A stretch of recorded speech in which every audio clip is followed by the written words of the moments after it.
prosecution of felon gangster mafiotic negroidic, the Black Frank Gelada, a gangster judge, therefore unprosecutable, the blackish, menial, negroidic in appearance and demeanor, felon, vicious, parroting puppet, ex-district attorney Nassau County, with no private law experience, detested by all factions, in spite of this solely because of his many-year secret gangsterization and crucifixion of me, this negroidic, low, mafiotic, deadly Black Frank Gelada was then immediately and unprecedentedly and repeatedly, rapidly promoted in spite of tremendous opposition to the present position of second highest state judgeship solely through gangster computer god manipulation.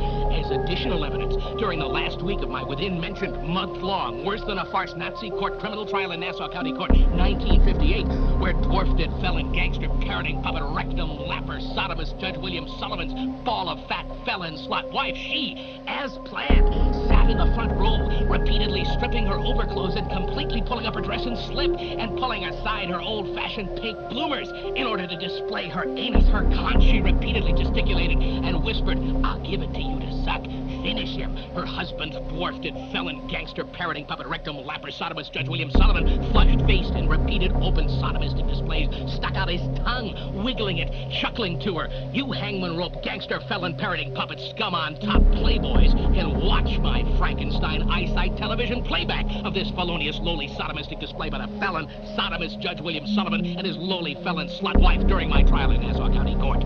After my worse-than-Nazi court criminal conviction, crucifixion, for years in poverty I suffered hopeless, jobless, character assassination, and isolation in this low, deadly nigger town. I was the repeat target victim of this gangster government's gangsterization and undetectable extermination attempts to shut me up forever with my secrets. Then, in December 14th to 17th, 1965, I attempted to escape this worst mongrel gangster communist country to return to the Slovenic Polish land of my forefathers. Instead, in a gangster-staged parroting puppet deadly conspiracy, I was flown from Kennedy, New York Airport at night to a small distant St. Lawrence River estuary, snowbound small airport under the guise that I was in Warsaw, Poland. Immediately, many, many things proved this to me, including the two big white asbestos shingled hangars with the large Braniff Airways signs on their sidewalls, in addition to the many blurted statements I solicited from the many CIA deadly gangsters, the assassins of me, the many, many parroting puppets all around me. I demanded an immediate flight back to Kennedy, New York Airport. Instead, I was held captive all night later in chains. I refused both all food and requests I go to sleep. Then CIA police gangsters pretending to be Polish police with no identification beat me bloodily. Later, while my return trip 707 Boeing jet airliner was being serviced for my return trip, I quickly walked into the airplane and saw a CIA gangster with a small electric hairdryer type blower pumping deadly poison nerve gas smoke into secret compartments under the ashtrays in the arms of the chairs where later I was ordered to sit in the airplane full of CIA underlings, passengers, my assassins, who giggled as they watched me dragged in chains by the airplane by the gangster CIA police gangsters. These deadly gangster CIA passengers, they pressed the frontal panel of the ashtrays in the seat arms to release the deadly poison nerve gas smoke. Indubitably, all of the others deadly CIA underling gangsters aboard this staged return flight, they all had taken the top secret poison nerve gas antidote pill, immuning them from the deadly poison nerve gas smoke. Deadly poison nerve gas smoke was sprayed at me from cigars, cigarettes, and even from ballpoint pens, also from the wig of a woman sitting next to me. Even the Swiss cheese type ice cubes were evaporating into poison nerve gas smoke in all of the free drinks. I got up and went to the rear of the airplane by the rear exit door with a large push-up handle. My Frankenstein brain thoughts broadcasting radio disclosed my intentions. Immediately, the loudspeakers screamed that the flight was over and that our airplane was already preparing to land at Kennedy, New York Airport. You hangman rope sneak gangster playboy scum on top know these facts are true, not only from taking part in such undetectable exterminations, but also you chicanerous, demented, felon, parroting puppet gangsters can watch my Frankenstein eyesight television playback of all these horrible, terrifying, deadly events. When I returned home, Joseph Idek, my only brother and deadly felon, murderer, and assassin spy agent against me for this gangster government, he beat me repeatedly, cursing me that I was not exterminated by all of the poison nerve gas smoke, and that I did the impossible in that I kept awake for 3 days and refused all food in order to prevent my sneak extermination. In accordance with the completely gangster computer god concocted and manipulated statutory laws, one of your gangster court's requisite duties is to automatically rehear my said appeal case, because it has been brought to your attention, you hangman rope gangsters, that my entire life was destroyed by you co-conspirators through the gangster government perjured and fabricated criminal conviction of me in order to fulfill the demands of your communist god, the worldwide mad deadly gangster computer god. You deadly parroting puppet felon gangsters already know that I have been and am an innocent primary victim and target for destruction and extermination, because I am a menace to your gangster computer god, and that I am worse than defenseless without the gangster protection and control of the gangster Frankenstein earphone radio. I stand alone against you demented, deadly gangster parroting puppets, namely this worst gangster communist computer god-controlled gangster government. Before I'm exterminated by you hangman rope underlings, I demand a reply. October 21st, 1976. Francis E. Deck, Esquire. Addendum. I personally filed my maximum conviction appeal brief in 1961 with the chief clerk of the U.S. Supreme Court, Washington, D.C. The chief clerk, he knew me. He sneeringly grabbed my thick, strong, homemade appeal brief, and then he attempted to rip it up in desperation. The chief clerk of the U.S. Supreme Court ripped off the cover of my appeal brief. Miraculously, I stopped him without a deadly scene to me. Then, filing my ripped up...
Hello. All right. That was... My mic's been acting like a piece of shit. All right. Let's see if I can put my filters back on. All right. Okay, that's good enough right now. Let me get rid of this text here. Yeah, ever since I hooked up the VCR, my audio has been on the blink. Anyway, good morning, good afternoon, good grief. That's something they used to say back in the 50s and 60s, right? That's the theme. That's why everything's in black and white. Black and white, because we're going to be watching a lot of black and white video tonight. A little while, I forget how many streams ago, we watched a clip from I guess it was a propaganda film from the 1950s, where I was showing, it was just like a funny bit of a much longer video, where the father was like, hey, Jimmy, you ain't hanging around no Jews, are ya? And we'll all watch that. We'll watch the clip again so you know what I'm talking about. I think you guys remember. And but I actually didn't watch the full video. And then today, I decided, what else is on here? And I started scrubbing through the video file. And there was something, I don't want to say astonishing, because it's not astonishing. But it was a little eye-opening because it really confirmed a lot of what we've already been saying about the boomer programming. And then I started looking for things that perhaps would be similar. And it took, as I've said before, as often happens when you start looking for videos, it took a weird turn. And rather than show something similar, I think what we're going to do is watch one of the most based white women I've ever seen. Actually, two of them. Ever. And it's from 1955-ish. I forget the exact year. But basically, the backstory to that is they some company in New York, well, I guess like a group of companies, because Pan Am was involved also. They went around the world and they found 18-year-olds in different countries. And I don't know how they selected them, but you can tell they're all very well educated and probably somewhat wealthy. And they flew them into New York for like kind of almost like a Model UN kind of a panel. But they would ask them social issues, and usually about race, because that was like the big thing in the United States in the 1950s. And there were some very surprising things that came out of these people's mouths. In fact, one of the most surprising things about the entire thing was that how open they were, like how open they were about it. And I'm talking like openly discussing race in some cases a white primacy viewpoint with an African across the table from them, and neither one seeming offended. Like they just seemed like it was a very intellectually honest conversation. It was very refreshing. And it was the kind of conversation you couldn't possibly have today. And in addition to that, one of the big takeaways was South Africa in the 1950s was fucking based. And not just, because of apartheid or whatever, right? But like certainly the people they chose to fly to New York for this program were just not just based, but well-read and just shockingly intelligent. So, compared to the kinds of people you would expect to find today. So the first thing we're going to take a look at on this Saturday night, or I guess Sunday morning for some of you, is that Boomer video. It kind of sets the tone because one of the panelists in the video we'll watch after that is an American 18-year-old girl. And you can see what this video talks about reflected. I mean, she's an embarrassment. She's literally no different than the kinds of women that would most likely go to a Black Lives Matter protest. I mean, it's when you see the contrast between the American woman and the South African woman, it's disheartening. So let's have a look here. I'm hoping this is the right one. All my stuff's like a mess now because the mic was being a piece of shit before, and I fixed it, and then I went live, and as soon as I went to this scene, and I suspect if I go to a different scene and come back, it'll probably do the same thing. The mic just stopped working. I had to unplug it and put it into a different USB port even just to get it to work. So anyway, hopefully I can get that straightened out before next time. So let me just see if this... Every American, young or old, is Yeah. proud of it. Okay, so this is the right one. And of course, now I got to plug in my headphones.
Hello.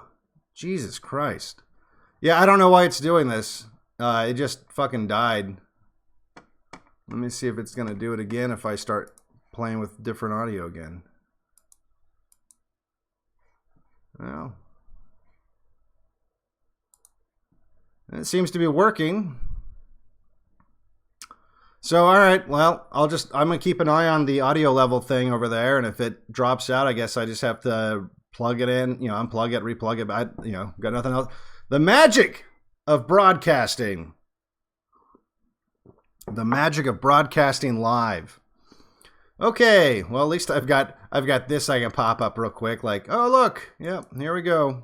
I suspect I'll have to use that button a couple more times. Okay, so anyway, this is the video we watched. Let me unmute this. Hopefully that doesn't ruin stuff. Okay, it seems to still be all right. Stands for democracy, so for independence, and for the idea that all men are born free and equal. This is a propaganda film, and this was the clip that we watched a couple streams ago. Daddy! Hello, son. Yeah, who are you playing with? Sammy, his little boy. Are they Jews? What's Jews?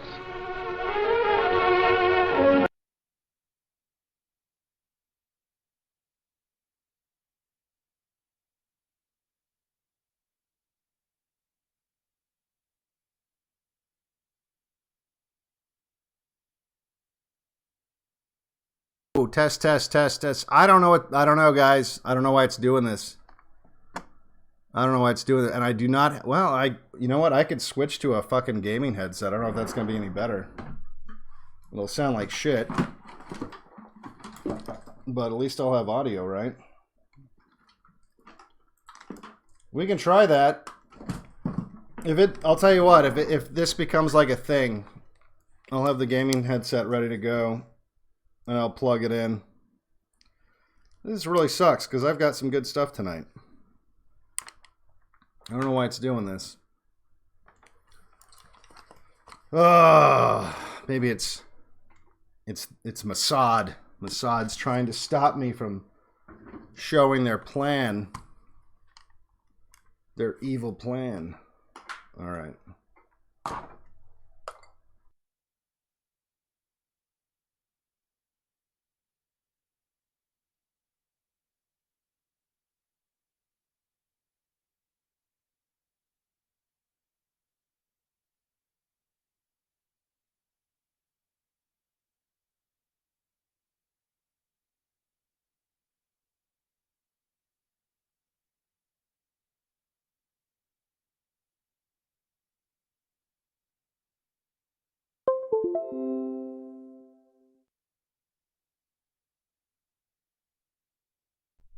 Test.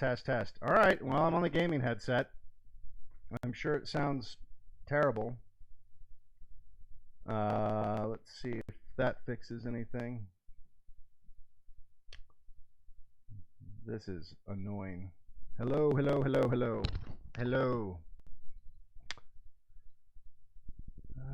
Okay.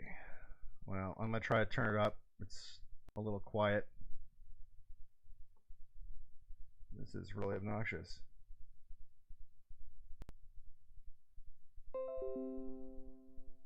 Hello. All right, good. It's still working.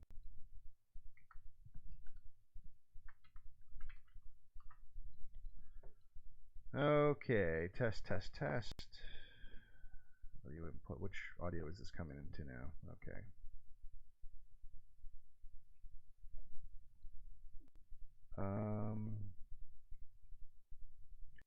Yeah, sorry guys. I was all super excited. Like, yeah, this is gonna be a good one.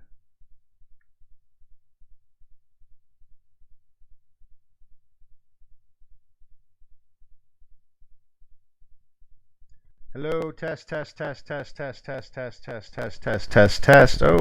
there we go. All right, so this is, I'm gonna turn that down now. Hello, all right, check it out. All right, so hopefully this works. Yeah, I wonder if I should bother editing all. I'm gonna have to probably edit all that bullshit out now. That sucks. Okay, anyway, so as we were saying, and now I don't know what device is gonna be the headphones. Hopefully that works on this thing. All right, let's hopefully that didn't screw anything up. And now let me see if audio still works on the video. And it does not. And it does not. That's good. That's good. Let me close it and open it again. Maybe that fixes it. It does not fix it. Fantastic. Okay, well, all right. Let's see if that makes any difference. Every American, Well, now you guys can hear it, but I can't proud hear of it. his country. For America stands for democracy. What a clusterfuck this is, huh? Oh, good lord. Well, I guess we could talk about something.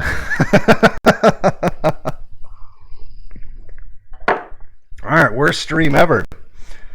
We're off to a shitty start.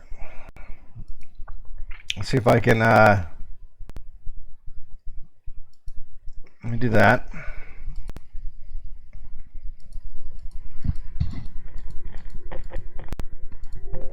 Yeah, I don't know if OBS is gonna... well, you know what? I wonder if I can... Because part of the problem now is OBS wants the default... Like, if you start up OBS... I'd have to restart the stream, I think, for this to work. Because now OBS is all hung up on... Well, I was using this device for audio out, and now I can't... well, unless I could... Maybe I can delete it and add it again. Let me see.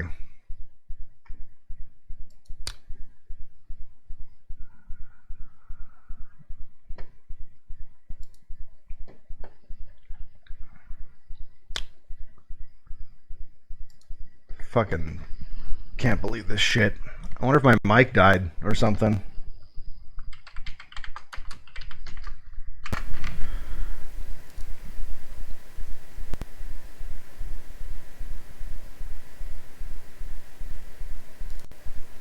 Yeah, it doesn't have well, that made it worse.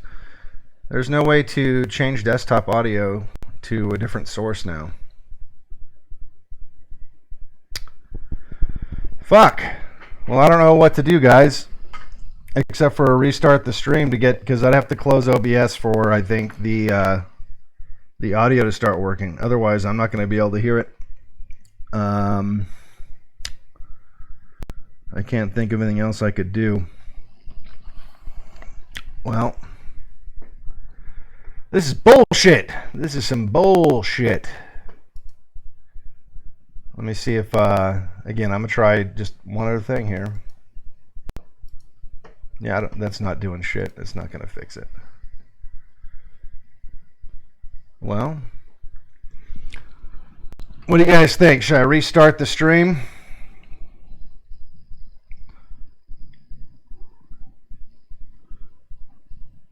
Alright, guys. I'm going to restart the stream. Sorry about that. Stream will be restarting, and hopefully everything will just work. So it should start up in just a second.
is the 1950s view of what 1999 would look like.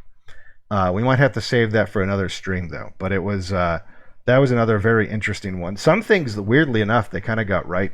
Like they kind of predicted a lot of stuff that I mean, it's a little hokey the way that they thought that it would be, but it was some of it was pretty accurate, weirdly accurate. So at any rate, we're gonna skip through here, and we're just gonna, because they get right to the point. Like I said, they talk like this is I think the Protestants here's the Catholics talking about it, and oh, that's the funny thing. They blame the South, of course. They're like, oh, the fucking South, they're the problem, those fucking Southerners. And let's see here. Oh, isn't that interesting? Look at the black and white population. So I think it starts somewhere around here. And I might have to skip around a little bit. Like I said, it's kind of a long video, which is why we're not watching the whole thing, because the other ones are long too, and we're going to watch a lot of them. So here we go. This is a 1940s film, post, or at least towards the end of World War II, and they're basically telling the troops, and they're telling the public, and they're talking very openly about brain. They straight up say that they're going to, that the only way they can change this is if they start with kids when they're very young. And these are baby boomers they're talking about. If you want to know what happened to baby boomers, you're about to find out. Generations cannot easily be brushed aside. They are seeking to make it clear that the traditional Southern way of life has nothing to lose and much to gain by granting the colored man, in fact, yes, what the Constitution long ago granted him in theory: equal consideration, equal opportunity, and equal justice. They are convinced that giving the Negro the right to as good a job and as good a living as he is capable of earning will ease social and economic tensions which have long been a handicap to those of both races.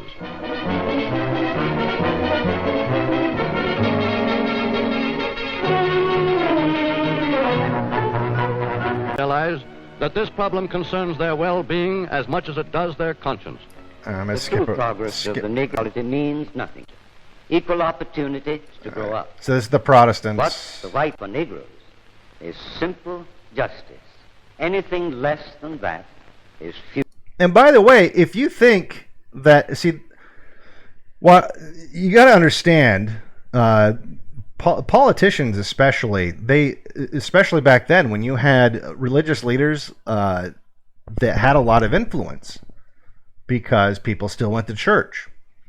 And so if you could co-opt a few religious leaders, then you could easily sway the public using God as the authority behind it. So while we don't have a government that says, you know, oh, our president is ordained by God, unless you talk to Q-tards, I guess, they don't need to if they have enough of the church leaders behind it. I mean, look at just as an example, look at Pope Francis, right?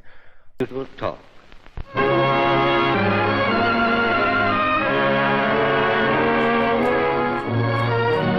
right, I think this is where they admit what they're about to do. One of many states working on the problem of prejudice is Massachusetts, where Leverett Saltonstall, when he was governor, directed the Commissioner of Education, Julius E. Warren, to form a committee to study and alleviate race tensions.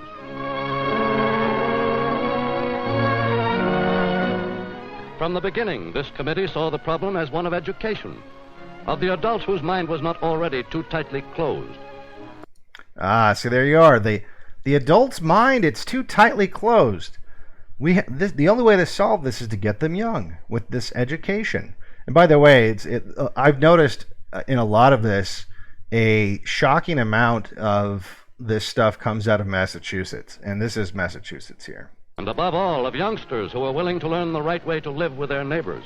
Oh, youngsters that are willing to live the right way with their neighbors. One thing we can be perfectly sure of in connection with this complex social problem is that no child was ever born with race prejudice. In fact... Well, yeah, it's a little something called pattern recognition, but go on. The young child has a good deal of trouble learning to take on the prejudices and hates of his parents and playmates. The governor's committee saw already in operation in nearby Springfield a striking program for the promotion of racial and religious amity. See, basically, if you really analyze what that guy just said, now that I'm thinking about it, he's saying they're getting their values from their parents. That's what I mean. He's using rhetoric to make it sound really bad, right? He's saying it's bigotry and hatred. But what is he really saying? He's saying that these children are getting their worldviews from their parents. That's the problem. So what we need to do is the state needs to give children their worldview, because what propagates the culture of these people that we don't like is the passing down of the culture from parent to child. And so what we need to do is take over that role, and then we can program them with whatever we want, because children are a blank slate. That's really what he's saying. If you think about it, that's really what he's saying. Now, like I said, he's making it sound awful, but that's 100% what he's saying. Based upon the recommendations of such well-known educators and enemies of intolerance as Dr. Clyde Miller of Columbia University. Racial and religious hatred is just another of the mental and emotional diseases which are sweeping the world today, as plagues and pestilences once swept the world before science and education controlled them. This pestilence can be controlled too. That's what we're trying to do here in Springfield. It's a plague or a pestilence. You know, I guess not much different than coronavirus, right? Now I'm gonna play with my filter, my microfilter, just for half a second. So bear with me, just half a second.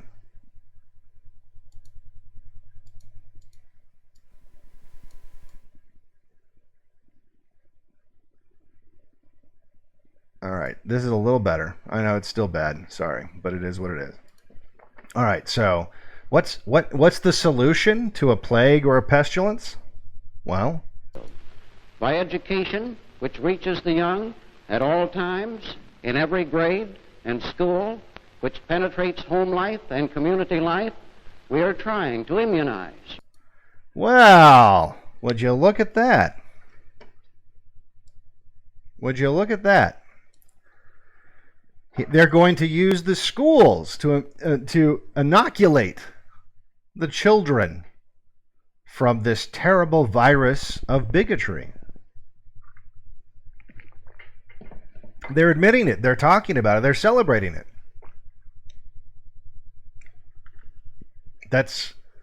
They're doing. This is what happened to the baby boomers. Now, a lot of it was, I mean, you could say that the parents failed to pass on the values to their children. I mean, I think that that's an accurate thing to say, but I mean, this is to give you some context. This is what the parents were up against. The parents were up against this machine, this well-oiled machine that had just, I mean, it was well-oiled enough to where it had just dominated Earth, right? And now this well-oiled machine set its sights on the American children to inoculate them, to really what he's saying is to damage their immune system.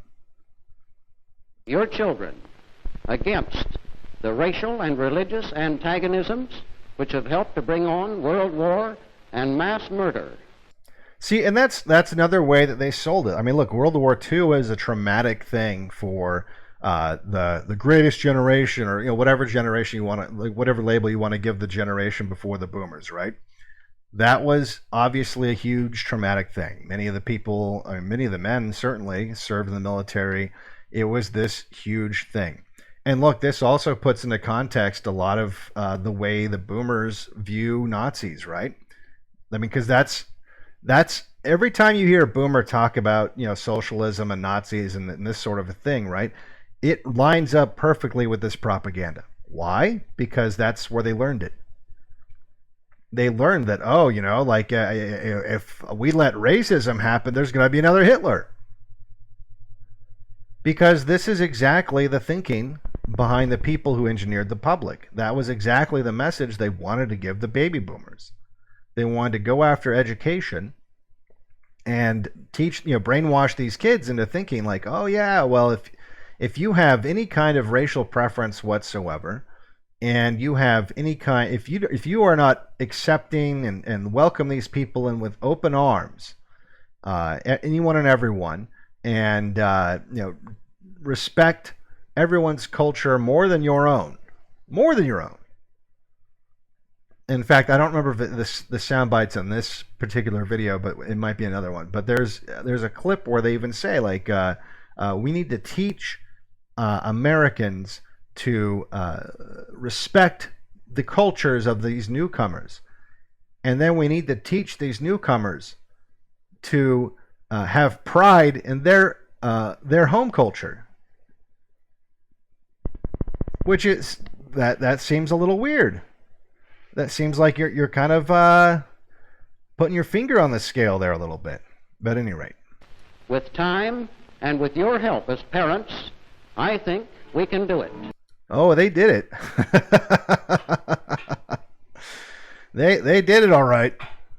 Under the Springfield Plan, the curriculum of every school is pointed toward education and democracy, toward a genuine and sympathetic understanding of the many racial, religious, and national groups who built the United States, made it great, and enriched it. Wait. The many racial groups that built the United States? That's odd.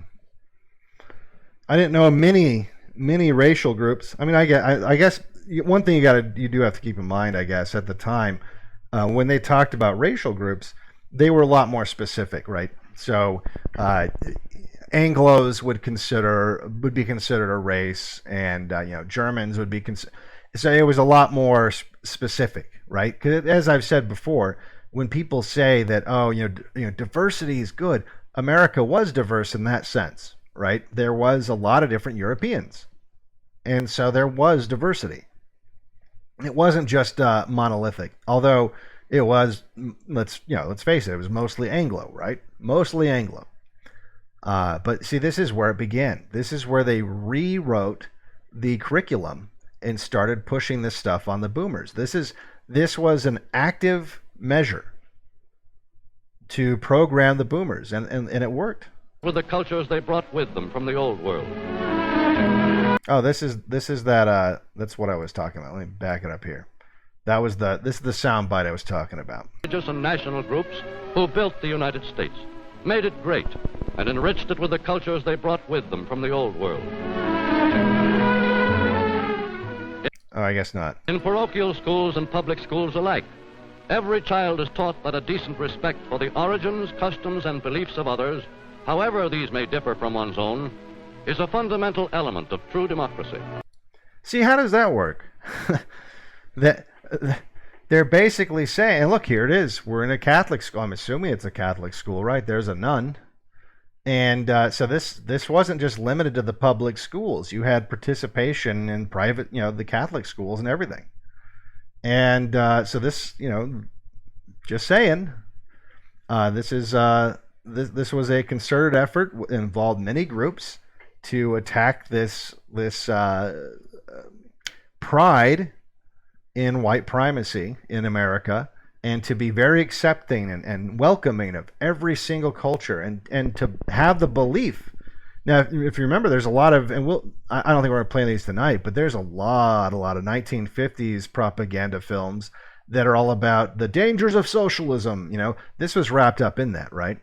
It was the whole thing. It was a post-World War II, let's brainwash our people to be really, really, really afraid of Nazis, right? And anything even tangentially related to Nazism. And in fact, let's take it a little step further. Let's go in the exact opposite direction. And look, like I said, this Catholic schools, everybody sign on for it. Children of American origin are encouraged to understand and value the cultural contributions of foreign groups.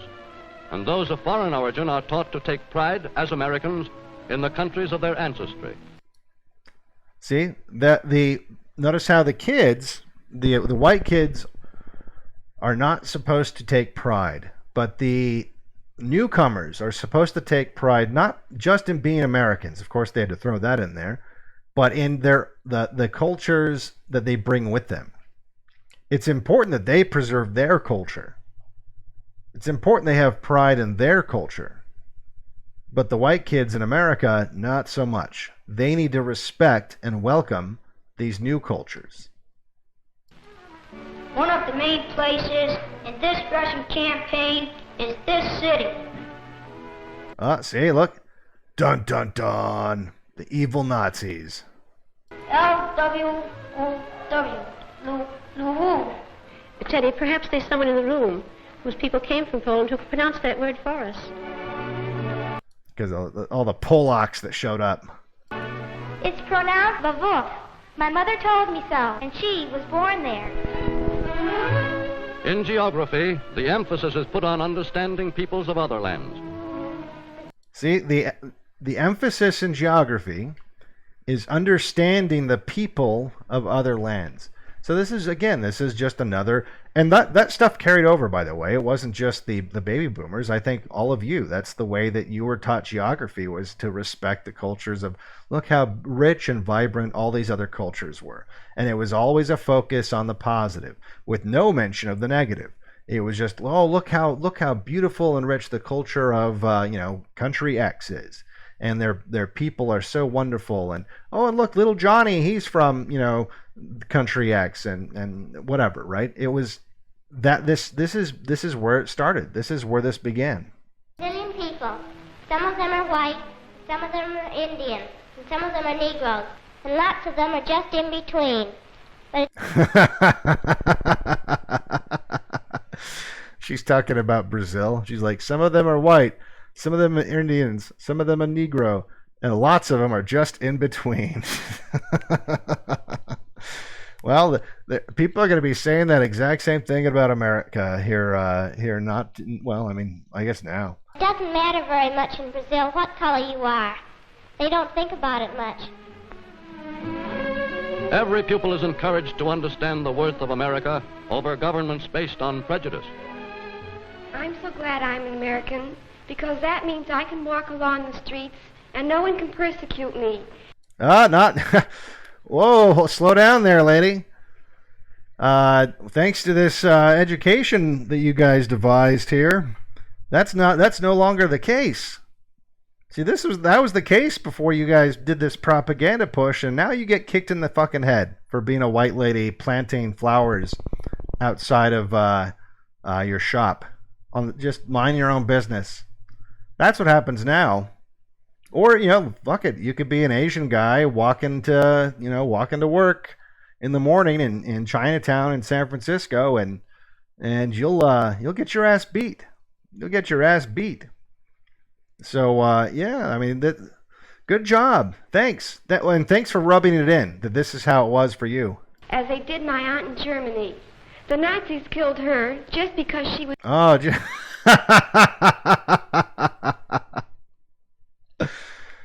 well, she's a fellow white, it turns out. Jewish. But every pupil also learns that his country is not perfect, that clear thinking and intelligent action by his generation will be needed to maintain its slow progress toward perfection. All right, then. We're all agreed that equal justice is another thing that's essential in democracy. All right, so here's the thing. Equal justice is not the same thing as equality. Equal justice, we don't have at all. If we had equal justice, Hillary Clinton, just as an example, would be in jail. If we had equal justice, you wouldn't have the FBI raiding the homes of right-wing streamers. If we had equal justice, you'd have Antifa riots treated the same way as MAGA, even if, whatever, fuck it, we'll call it a riot, who cares? That's not the case at all, is it?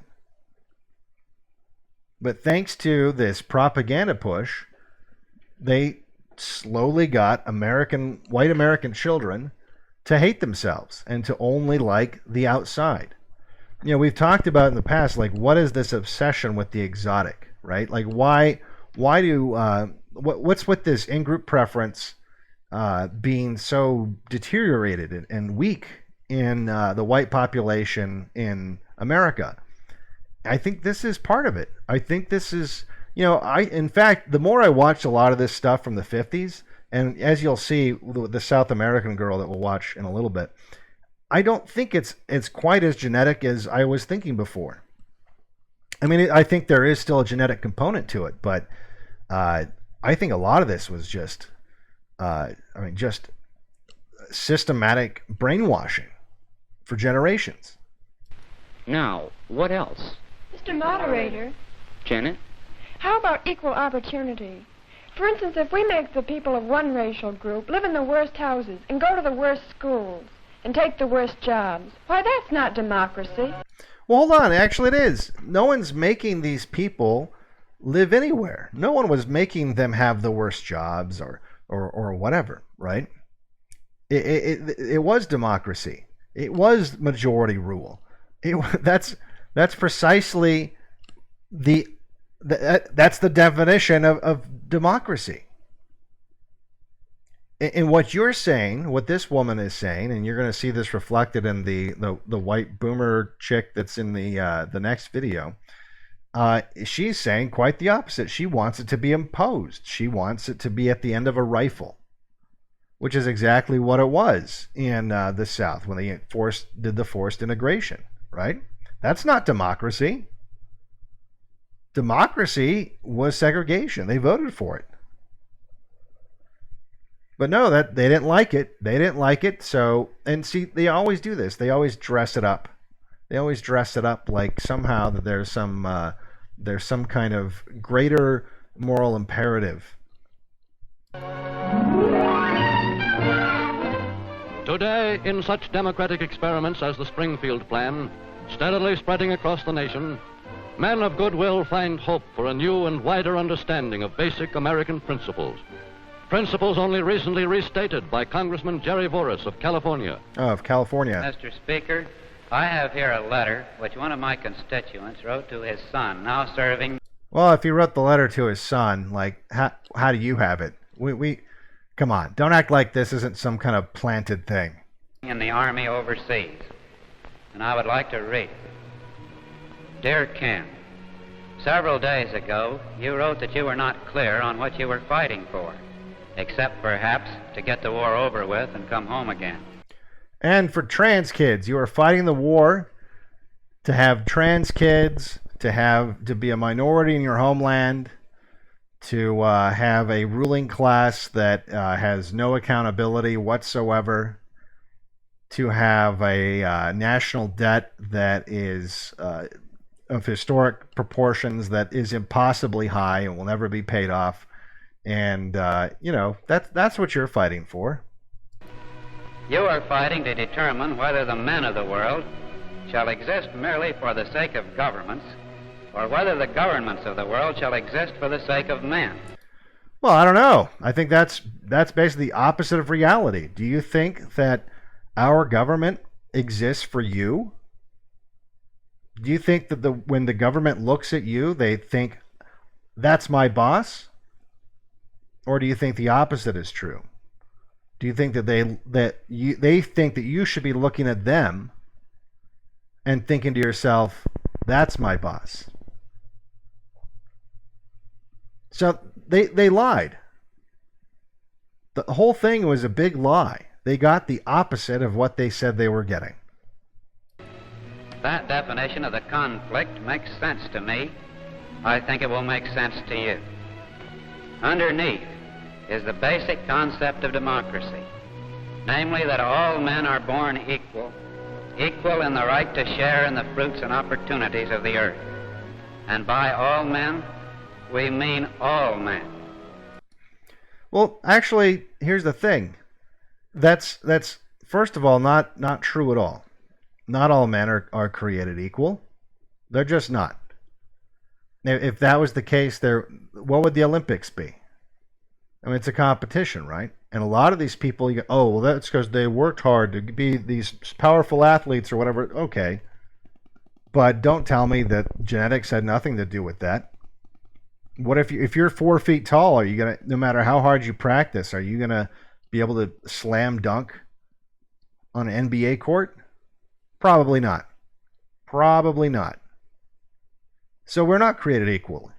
We're not created the same. So that's a big part of what really drove a lot of this lie, and that coupled with the idea that you'll see again in the next video, the popular idea that, oh, race is it's cosmetic. Like, that's it. That's the only difference between different racial groups. It's 100% cosmetic. You know, it's skin color. That's it. You know, it's because this person has darker skin and different hair, and you know, this person has lighter skin and different hair, and that's literally the only difference. And that's simply not true. It's simply not true.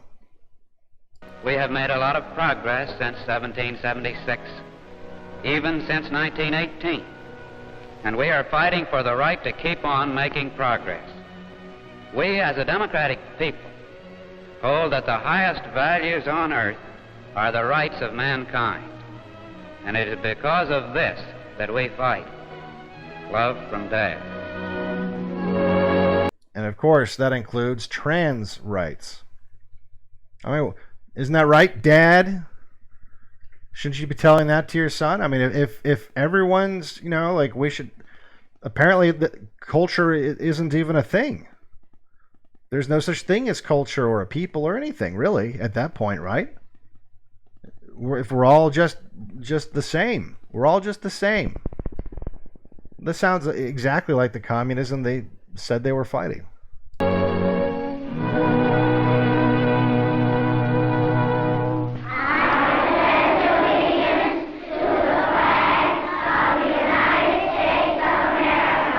And this is the end. I'm only letting it play because you'll notice something different about the pledge, and it'll be shocking to some, but I'll explain why. And to the republic for which it stands, one nation, indivisible, with liberty and justice for all. So the one nation under God part, under God, was obviously missing there. That was added later. A lot of people don't know that. That was added later. When I remember I've talked about how, like, conservatives have never conserved or have never made any gains. I guess you could say, like, that's the only one I've come across so far, is they managed to get under God put into the Pledge of Allegiance. I don't know if that's really, you know, significant, but I guess they did that. They were able to do that. So anyway, that's what happened to the boomers. This group right here, that group right there was an experiment, and I think we're now seeing what happens when you. Because what happened right after this? You know what happened in the '60s?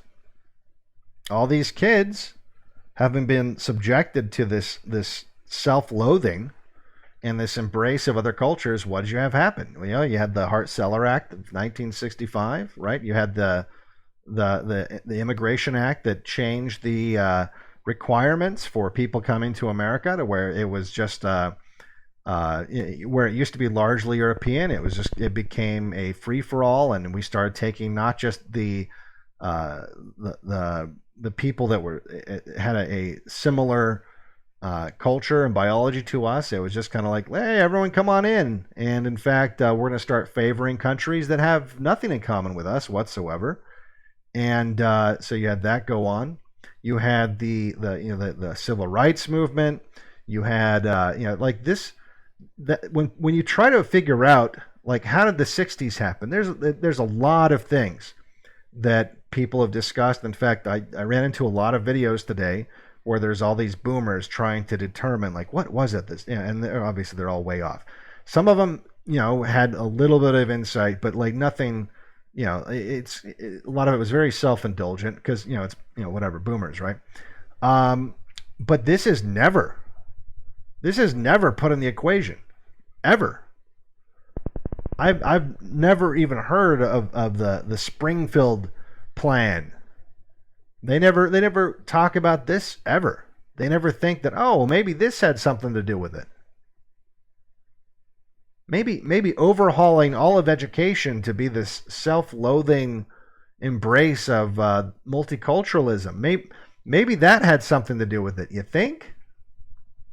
You think that might have had played into why the boomers might not have thought it was important to preserve their culture or to pass it on? You think this might have played into maybe a little bit why they didn't teach their children the same things that their parents were trying to teach them, I guess, with the government schools getting in the way? And this is another reason why you homeschool your kids, because this is precisely the kind of thing that the ruling class will do. Only now, of course, they've stepped it up a notch. Now they've accomplished the erasure. Well, academically, they've accomplished the erasure of race, right? And now they are attempting to academically accomplish the erasure of gender or anything else that could make people different. Because as I said before, like when last stream someone said like, oh, they're trying to divide us. No, they're trying to mash us all together into one soupy mess. Or there's literally no difference between anyone, because that makes it more efficient. That makes it easier to sell you products. It makes it easier to design products. For example, if you're a company that makes alternators for car engines, wouldn't you like it better if you only had to make it for one kind of car? That's what they want. They don't want to have in fact, that's the funny thing, is they don't really want diversity. It's just that's a phase, right? It's like if you're going to make a stew, all right? Before you make the stew, before you dump everything into the fucking pot and mix it up and cook it and turn it into a stew, you have to have the individual ingredients on the counter and measured and everything put together. And it's just that we're a little. They've already started dropping the ingredients into the stew. It's just that it hasn't been cooked long enough to be stew yet. So right now, they're just trying to get people to be okay with the fact that, like, oh no, you're just, don't worry about all these other ingredients maybe overpowering the taste of the stew. You just have to be patient, and everything will be good. But it's not the diversity. They want the final product. They just want one mushy stew. And so that's the diversity phase, is when all the ingredients are on the counter next to the pot. But that's not the ultimate goal. The ultimate goal is to make something out of those ingredients. Okay, so moving right along. And look, the mic's working, so maybe it is just that. That'll piss me off. That wasn't the cheapest mic in the world. I've never had a mic just go bad like that either. That's weird. All right, let's take a look here. Oh boy. So now we're going to take a look at this. This next video.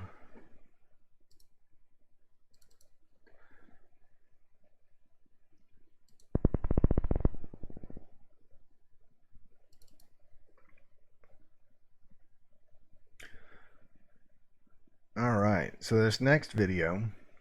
Oh, and here's another thing, just as long as we're here. And because I need to take a quick break real fast. This is another thing that the boomers were simultaneously subjected to. Which also, I think, will educate you on why the crazy the hip, like, this was a part of the cornucopia of propaganda that was being just slathered all over the boomers when they were children. And just think of what this might do to someone psychologically. Dum dum dum, diddle dum dum, diddle dum dum, diddle dum dum, There was a turtle by the name of Bert, and the turtle was very alert. When danger threatened him, he never got hurt. He knew just what to do. He ducked and cover, ducked and cover. He did what we all must learn to do. You and you and you and you duck and cover. Be sure and remember what Bert the Turtle just did, friends, because every one of us must remember to do the same thing. That's what this film is all about. Duck and cover. This is an official civil defense film produced in cooperation with the Federal Civil Defense Administration and in consultation with the Safety Commission of the National Education Association. Produced by Archer Productions, Incorporated. Hey, Bert, come on out and meet all these nice people, please. Oh, no, I'm scared. I really because can't you're blame telling you. me that the bomb's going to kill me. Bert is a very, very careful fellow. When there's danger, this is the way he keeps from being hurt. Sometimes, see, and it makes you wonder, like, it's almost as if they feel like they need to generate some kind of trauma anytime that they're programming the public. Now think about it. Now, with the boomers, it was, always be afraid. Always be afraid. At any moment, the bomb could come. At any moment, the bomb could come and vaporize us all. So, duck and cover, because like that's gonna help you, right? If a nuclear blast hits your city, ducking and that's gonna save your life. That's gonna prevent you from being vaporized if you duck and cover. Like, obviously, that would do nothing. That would do nothing. So this whole push, compare this now with what you see going on with COVID. Think about it. Compare this trauma campaign. Make sure you duck and cover. Try to avoid the bomb that's going to vaporize you by ducking and covering. Try to avoid this deadly virus that's wiping out millions of people, because the flu disappeared. And, wear a mask. Make sure you wear a mask. In fact, I'm surprised. Look, maybe this is like an upgrade, right? Wouldn't it have been better if instead of duck and cover, they were like, put on your nuclear blast helmet. Put on your nuclear blast helmet. Wear your helmet. That'll keep you safe from the bomb. So that's basically, I feel like that was like a required ingredient to getting propaganda to take, is you had to have, and look, it also, it justifies the existence of the government, right?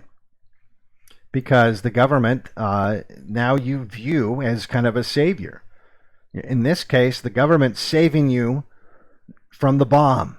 They're going to save you from the bomb. In the 2000s, they were going to save you from terrorists. They're going to save you from terrorists. And now what is it? They're going to save you from COVID. They're going to save you from this disease. See, they always have to have a boogeyman for a variety of reasons, but that's one of them. They always have to have, danger's looming. Before, like I said, in the 2000s, you never know. You might go somewhere and get blown up by a terrorist. You never know. You never know where the terrorists are lurking. Good thing you have us. You will play all these TV shows like 24 and all these other TV shows that let you think that the government is a bunch of ninjas that are going around the world saving you from terrorism.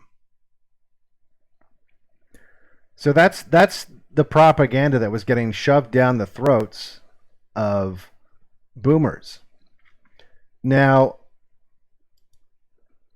there's some other stuff I think we're going to save for another time. But so let's get to that video I was kind of teasing a little bit, talking about these students. Now, these students, as I've said, they're from all around the world. In this case, they're from Ghana, Greece, South Africa, and the United States. The guy from Greece is surprisingly based. The American woman is just like a typical liberal, like awful, And the South African woman, like I said, is extremely well educated, extremely well spoken, and it's not an anomaly because I found another one of the exact, the same kind of a thing, and it was another South African woman that was just blew me away, and we're not going to play much of that second one, except for you need to see at least one little snippet from her. So I want you to hear, when we watch this, what ends up happening is they open up talking about race relations just in general. And then it kind of gets focused on South Africa. And you got to understand, South Africa was, like I said, they were very focused on white primacy in their own areas. And they were looking at solutions to the problems they were having with African populations. And one of those solutions was, at the time, making the apartheid state, right? Making like an Indian reservation, essentially. And look, it's like I've said before, their solution is really the dream of what white people would want. It was a reservation. It was an ethno state. Their solution to the problem was, look, we're going to give you an ethno state. And which is, the funny thing is, all these, for decades, they've been telling you how evil this is. Oh, it's so evil. It's so bad. They have this, this apartheid state, and they're so disadvantaged and whatever. No, it was an ethno state. It's exactly what white nationalists dream of, right? And so, if you think about it in terms of white people coming up with a solution, giving them what they would personally want, how is that evil? And also, when you get bad results, just like when you do with the Indian reservations, right, with their ethno state, and you send Indians to an Indian reservation, and then you see that they underperform in all these levels, isn't that precisely why the Indian reservation was created? Because the European population realized, look, these guys can't perform at the level that we are in our society. And look, she's going to get into this in a very open and refreshingly open and honest way. But that's the same argument you're going to hear from this South African woman. So let's go ahead and power this up, and you're going to see again the stark difference between the American delegate, I don't know what else to call it, and the South African delegate. And it's really, all you have to do is think of it this way. In the American delegate, she was raised by that propaganda we were just watching. And the South African delegate was raised in a country where white primacy was still alive and well. We've just been talking about prejudices and got to the delicate point of what some of our own prejudices are. Will you face up to any, Neve? You got any prejudices? Well, basically, our prejudice is against those who are prejudiced against me. But apart from that, lately I've acquired a strong feeling of nationalism. I'm very much interested in the total liberation of Africa. So that when I see some people who say that, most African states aren't ripe for independence, I have a strong ill feeling towards them. I'm not going to say much about it, but he's saying that that he's very critical of those who say that African countries are not ready for independence in the modern world. Look, I think one of the problems with whites that they've kind of dug their own grave with this one, right? Colonialism was ultimately bad, right? Because it was like you were creating infrastructure in all these countries, but what was the end result? You got the ruling class of the home country getting rich off of the colonialism aspect of it. You were building infrastructure for these other peoples, and now you've abandoned it at great cost to your taxpayers and those wealthy, those whose wealth was increased by colonialism. They ultimately didn't really pay a price. Who's paying the price now is the descendants of those who funded all this infrastructure for them. And look, what were those those people that he's upset with that say that African countries weren't ready for independence? Were they wrong? I think that. And look, I don't think it's up to us. I don't think it matters if they're ready for it. I think if you're going to be a nationalist, if you want to be left alone by outside groups, then you need to be willing to. It goes both ways. You have to be willing to just leave them alone. And it doesn't matter if some greedy ruling class member wants to go in there and colonize it so they can extract some kind of wealth from that country. They can fuck off. Like if you want to do that, you go down there. But as a nation, it's well, I think we all know the result of that. Prejudice is a part of human nature, and as a result, I'm prejudiced too, and I admit that.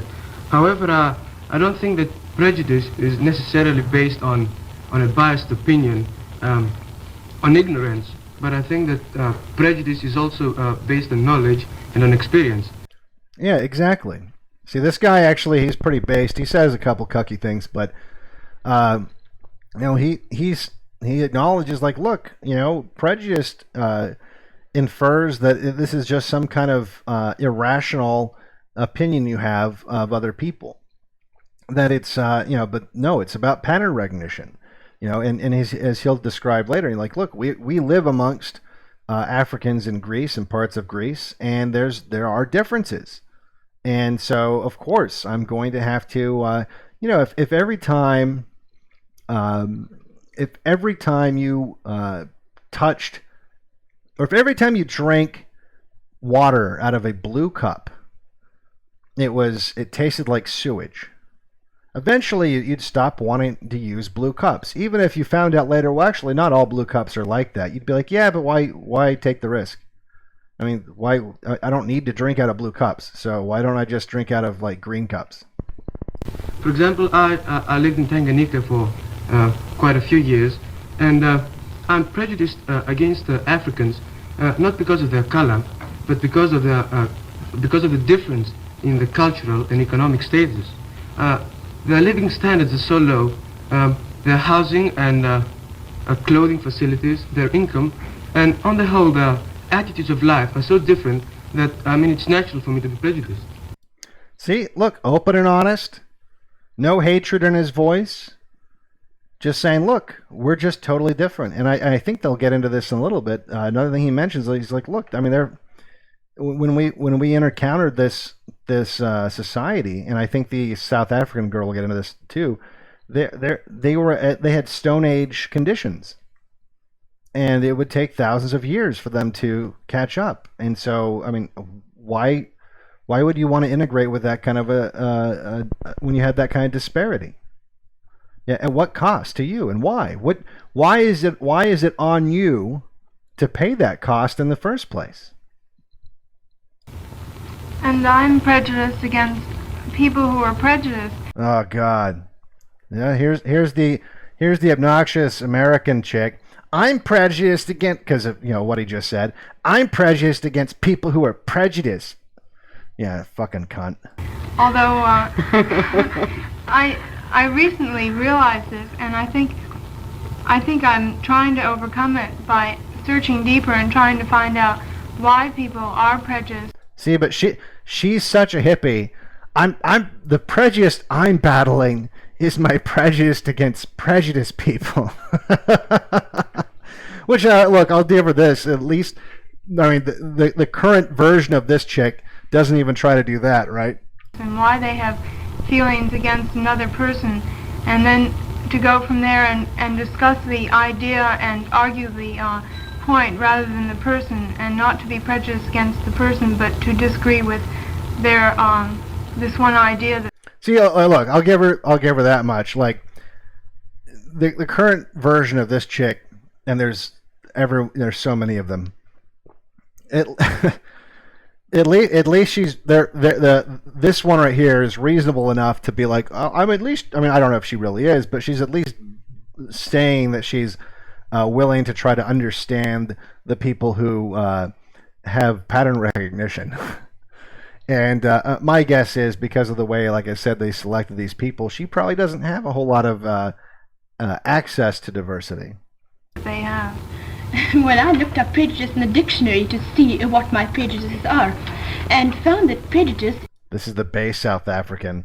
She's about to own all of them. She said, if you missed it, her accent, you'll warm up to it. It's actually very interesting because it doesn't sound like modern day South African accents, to me at least. But she said, I looked up prejudice in the dictionary, and guess what it said? Is a preconceived idea based on ignorance. Well, according to that definition, I have millions of prejudices because 18 years old and with a very limited scope of experience, naturally, I am prejudiced against lots of things. But actually, I think quite a lot of what is processed for prejudice today is not so much that as a bias, which is very often, as Gus said, comes not with ignorance, but with contact. See? There you go. She says, look, prejudice implies ignorance. Prejudice means that I'm prejudging things. And that's incorrect. That's the wrong way to look at this. What we're really talking about is bias and preference. And bias and preference is it's an informed discernment. It's an informed discrimination. And that comes with, as she said, with contact. Now, again, I would hazard a guess that the white American chick probably does not have a lot of contact with the diversity. Certainly not on the same level that the South African woman or the guy from Greece does. And so she's super based. Telling you, where are people like this? And I am prejudiced, I think, like most other people, against everything which I think threatens the things which I hold dear to myself and to people like myself. Well, Gus, you say that you are prejudiced against Africans in Tanganyika, not because of their color, but because of their economic and social position. Exactly. Well, in the same way, are you prejudiced against Europeans or white men who are in a lower class or in a bad economic situation? Well, so if you're having trouble with his accent there, the guy from Ghana says to the Greece guy, look, you're saying that you're prejudiced against black people because of their culture and their economics and all this other stuff, but if they were white, would you feel the same way? To some extent, yes, but it's not only a matter of prejudice, it's a matter of preference. I wouldn't like to associate with an African or with a white person whose living standards are low, not just because his living standards are low, but just because, conditions are such. I don't think it's just a matter of prejudice, but I think it's a kind of natural reaction of every human being. Well, see, that's a kind of a bad answer. What I would have said is look, if you're talking about simply just economics, obviously I would probably have a bias against people who were economically super distant from me, and just because we wouldn't have as much in common. Not just because, and look, I'm poor right now, so I don't mean like poor people. I mean people who their access to wealth is limited because their abilities are limited, right? But we would have I would feel more of a obligation to help those people out, because in the same way that if I had like a disabled little brother or something, I'd feel obligated to help him out well before I'd feel obligated to help out my neighbor's disabled son, right? Now, that doesn't mean that I'd be mean to their son or that I would do anything that I wouldn't help if the opportunity popped up or something like that. But my family comes first, and it does come down. He did say it does come down to preference, which is true. It comes down to preference. Why? I mean, we're being told all the time that we're to respect my preference for this, and as we're seeing that's not really what they're talking about. Like the new trend on TikTok that's going around right now, the super straight. For those of you not familiar with that, on TikTok, a bunch of Zoomers are pushing this. It's a new sexual preference called super straight, and super straight means that you don't want to fuck trannies. Basically, it's really what it means. And so they're saying respect my preference. That's my sexual preference. And of course, the LGBT crowd is responding by saying, no, that's not a preference. That's bigotry, because we don't like it. Everything's bigotry they don't like. Just as at this time when this was going on, if you felt the way that this the Greece guy or the South American or African girl felt, it was bigotry, and therefore it was invalid what they were saying. Coming to the United States, I had the idea that was the idea given to me by magazines, American magazines, and articles in American newspapers, that Americans have very strong racial prejudices. And what struck me was the fact that the most prejudiced people in America are people sitting in their homes in beautiful segregated areas, going to often private schools where there are no Negroes, people who have never met a Negro on equal social standing, and then form from their own philanthropic ideas, the idea that all Southerners are rather backward and quite inferior to themselves, and people scoffing at the Southerners' problem and scoffing at problems in South Africa, whereas they know absolutely nothing about it. And that is, to me, a form of prejudice. Owned. Totally owned. So basically what she's saying is, I mean, look, according to what I was seeing in magazines, and, who makes the magazines, right? That America was going to be very prejudiced, and the only prejudice I see is from these white liberals. These white liberals that live in these white communities who hate Southerners because they hate me as a South African because of apartheid. That's the only prejudice I see. And these people they have zero contact with diversity. Zero contact. And so that's the very definition of prejudice, right? Because prejudice, what? It indicates ignorance. So it's like anything satanic, it's an inversion of reality. So when they say that you're prejudiced because you prefer not to live around certain groups or have a homeland of your own or anything like that, really what their hatred of you is prejudice, because they're speaking from a point of ignorance. They've never, I was talking to actually a based black guy, believe it or not, in Washington D.C. once, and we were having a very productive and honest conversation about race. And he said, very openly, he said, look, a lot of these white liberals that are making the racial policy and stuff like that. And by the way, white liberal sometimes means fellow white liberal, often means fellow white liberal. And he said, look, they have literally never met, they've just never met a black person that has an average IQ for a black person. Every black person they're encountering, that anyone that would make it to their place in the social hierarchy is going to be well above average. So their exposure to what the norm is completely wrong. It's completely off base. It has no, and this was a black guy telling me this. And he's like, because he was well above the average for the black population, and he knew this. He didn't want to live in a black neighborhood. He didn't live in a black neighborhood. And so this is the point she's making, that look, these people they don't even have contact with the groups that they have a very strong opinion about.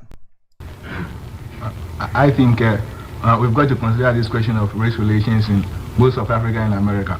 First of all, I think there's a basic difference between the two problems, because if we take the case of America, the Negroes were brought over against their will. So, we may consider them as foreign to the land. At any rate, if they are foreign to the land, of course, when you go to a place and you find conditions unsuitable, most probably you will leave, you quit the place. But in their case, they were brought against their will. And so that's different in itself. And then when we go to South Africa, we have the Negroes staying in their place and the whites coming over. Well, actually, I don't think that is quite fair, Nick. So again, if you can understand his accent, he was saying that, and she addresses it quite well. But he was saying, in America, the Africans were brought against their will, and in South Africa, they were colonized, which isn't 100% accurate either. And look, he's right to a certain extent, but it almost makes it better for South Africa because the blacks that are there now are there voluntarily.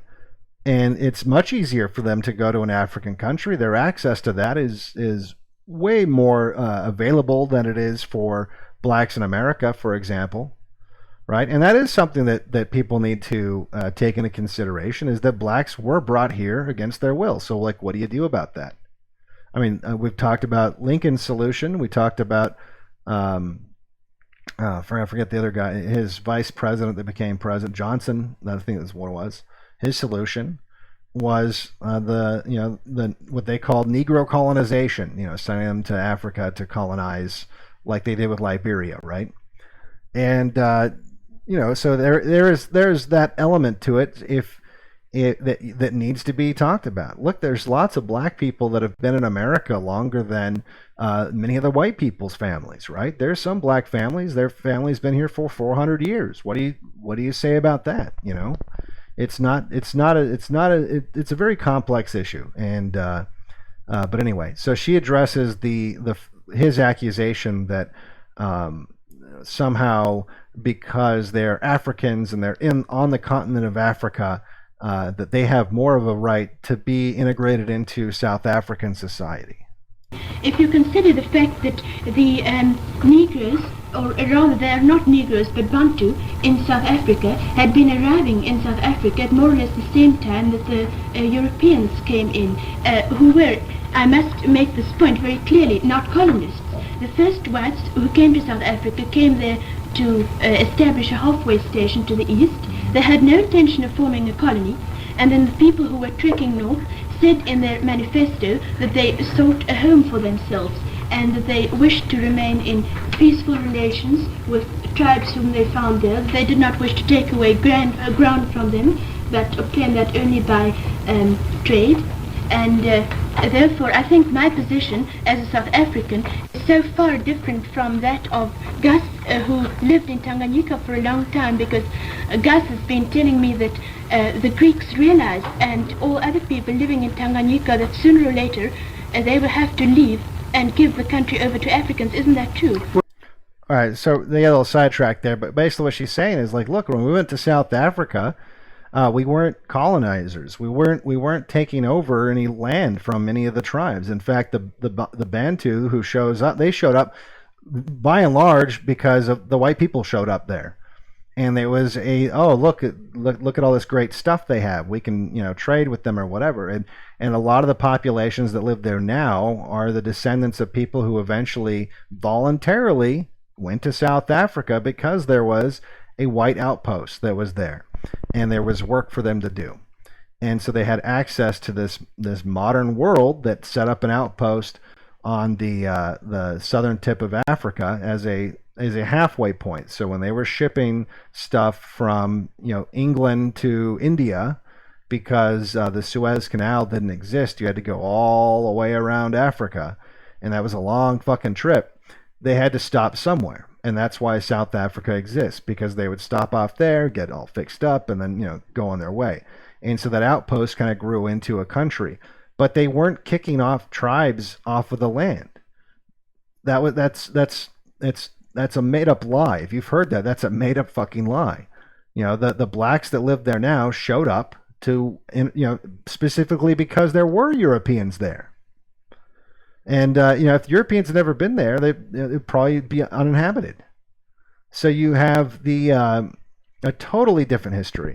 Now, what they're talking, what she brings up to the guy from Greece, to be honest, I'm not sure what island they're talking about. I mean, Greece, of course, is just across the Mediterranean Sea from Africa, so I'm guessing it's an island that has a lot of African immigrants. I mean, which sounds kind of familiar, right? Something that's happening today. A lot of Africans pouring, now that Libya has been toppled, a lot of Africans pouring across the Mediterranean into countries like Greece. So a similar thing is apparently happening at this time. I'm just not familiar with the case. And so that's what he's talking about. He's saying, look, at a certain point, we'll just leave because it's just going to be an African island. Well, that's true. In Tanganyika, there are about 8 million Africans and 25,000 Europeans. And Yeah. 8 million Africans and only 25,000 Europeans. So it's pretty overrun. Inevitable that when the Europeans and the white people on the whole are asked to leave Tanganyika, they'll just go out of it. I mean, because they don't insist it's their own country. While, as you said, in South Africa it's a different situation. The white people really believe that that is their own land and they will never give it up. But, however, I don't think that that is a good reason for the South African government to follow the policy which it follows now. See, but even this guy's a cuck. You gotta understand the propaganda push against South Africa and against apartheid. I mean, it was hardcore. It went on for decades. Like, cause apartheid didn't end until like what was it, the 90s, and they just hammered it. It was there are so many movies as over the years that I've been going through movies, and not just for the channel to dissect them, but just in watching movies. That is something that weirdly gets brought up all the time. In really randomly, like there's a Lethal Weapon movie, the movie with what's his nuts anyway. You guys know the Lethal Weapon movies, where there's a big huge thing about apartheid in South Africa. Like they go off on this big political rant about it, and I think they make it tangentially part of the story. Like it's the evil. Like I guess they got tired of all the evil German terrorists, like in the movies, like Die Hard, right? And so I think one of the bad guys was an evil South African terrorist or something like that. I mean, it was pretty hardcore. The amount of shit that you hear from the 80s and 90s condemning South Africa and their horrible apartheid, when again, it's precisely what they wanted to give. They wanted to give the Bantu exactly what whites would want, right? I think that, it's true that the white claimed that country, but I don't think that the black people should be denied the right to vote, the right to live equally with the white people, the right to own a house, and to own land, to get an education. See, and they're going to get into more of this, and the American chick, of course, brings up. But really, what he just mentioned is he doesn't think that, or he thinks they should have the right to live in the same society. And look, that infringes on freedom of association. We've talked about that. When we talked about that white community in Pennsylvania in the 1950s when the black family moved in, no matter what you think about it, if a bunch of whites get together and they decide they want a white community, why is that the devil? And if a bunch of blacks get together and they want to have a black graduation at Harvard or have a black, look, if blacks decide to make Blacktown, and I think I saw something about something like that, like they're making like some kind of weird black homestead thing. Literally no one would stop them. No one would even really want to stop them. Like whites wouldn't care. Like would you have in the case in Pennsylvania, right, when you had the all white community, you had what happened, right? They purposely tried to move a black family into the community to bust it up, right? You wouldn't have the opposite. If blacks had an all-black community, you wouldn't have whites trying to sneak in to bust up the racial solidarity of that community. That would never fucking happen. It would never happen. Not in a million years. You would never, ever, ever see that happen. Since we're apparently going on to South African positions, I must first make it clear that I cannot discuss South African racial relations purely as regards to the prejudice point of view, because our problem is very largely an economic problem too. Now, but even there, you were saying that the first people who came over were just interested in trade. But they came to meet indigenous people. And how did they treat them? No, they didn't come to meet. They merely wanted to grow their crops and supply that to ships. I know. They came to meet indigenous people in the land. Well, the indigenous people there were still living in Stone Age conditions. They were not the Bantu. Marita? Yes? I'd like to ask you, eventually, do you hope for a world where... Here's the dumb American bitch. Basically, she's like, but don't you want to have globalism like on Star Trek? Everyone can live together? Well, we are, I know, today in a very difficult position and much criticized by the rest of the world. much of that criticism is by no means unbased, although I still think that people are very unsympathetic in their view on South Africa. Now, you ask whether we hope for a world where, for a country where everybody can live peacefully together.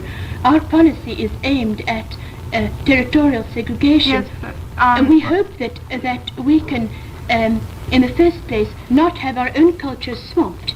In the second place, not have the Negro living in our own communities as inferiors, owing no capital, having a very little education in their own corresponding with their own background.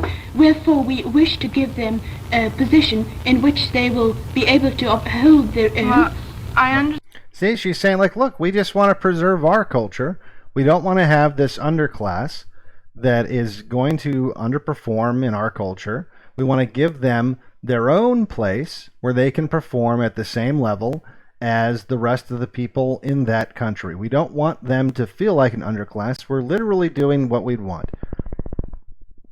We want to give them the opportunity to live in their own area and govern themselves and to have a society like the way that they want, because if they live in our society, they're going to be, it's a permanent underclass. And look, is she wrong? Isn't there, wouldn't it be, like, look, it's been 200 years in America that we've had, well, maybe not 200 years, but like slavery's been over in America it's going to be 200 years in a couple decades, right? And what do we have? We have a permanent underclass. It is not going to be different, I would say, in another 100 years. I've talked about how I've listened to speeches from presidents from 100 years ago discussing the problems with integration, really, or whatever they called it at the time, but basically integration. And it's the exact same problems 100 years ago as it is today. And, as she'll get into in a second, you're actually holding back the people by integrating them into your society instead of letting them have their own place. Because because they'll make the point, they're like, oh, well, I know I got ahead of myself here, but I do want to, just because it's relevant right now. You do have these outliers, right? You have these high IQ doctors and engineers, right? They do exist, right? But what happens is they come into the white society and they integrate, like the black guy I was talking to in DC. That's what he did. They integrate into the white society, and that's like people see that as a success story. But it's a failure, because what you're doing now is you're draining all of the best and brightest out of this other demographic and absorbing them while maintaining the permanent underclass. Whereas if they had their own nation, those best and brightest would be the leaders and the role models, and the society would be lifted up because of their existence. But instead, we're just basically brain draining all the third world countries to the detriment of these third world countries. If you really care about these poor countries, why would you want to suck all the most talented people out of them? I understand this, except that I don't understand if eventually... God, I hate this bitch so much. I know one of my wishes is that the world as a whole can... Just think, like, just the difference in just demeanor and you can just tell she's the product of baby boomer education. Live together. It's all about feelings, and notice how she can't articulate any of it because none of it was based on fact. It was all feelings-based education. Peacefully. Mm-hmm. And in our own countries, if we are going to separate into different territories because of cultural differences, I don't see how we possibly can solve the problem of having one united world. Well, who the fuck wants that, you fucking globalist? Marriage, I'm not going to be sympathetic with you here, because at any rate, in the Union of South Africa, the Negroes haven't got any rights at all. There's racial discrimination. That is not true. That's true. You've got the apartheid policy. What is the aim of the apartheid policy? The aim of apartheid policy is to give both the Europeans, with the Europeans, I mean not Europeans, but people of European extraction and the Negro a chance to live together peacefully and both contribute towards the development of their country. See, I consider apartheid policy as a system of social, economic, political, and rather sexual separation based on the basis of race. Well, all right. Now, you say social, economic, political and sexual separation based on the... Now, I say that in South Africa, we spend more per head per year on educating and giving medical facilities and giving general facilities to our Negroes than is done in any other state in Africa. What do you say to that, Lee? I'm sure that in South Africa, every white man gets more money per head from the local resources. So in natural... He wants Gibbs. But you get more from the local people than they get from you. Marita, the Supreme Court in the United States recently... Oh, God, here we go. Here we go. The Supreme Court said... passed a law saying that separate but equal was not valid, that if you separate, even though you have better facilities or equal facilities, if there is a separation, it's not valid. And this is just It's not equal, you're saying. It's not equal.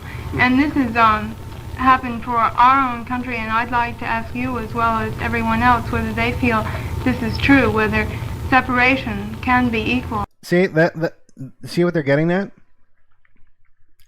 You know, first of all, they say equalities, that's what's most important.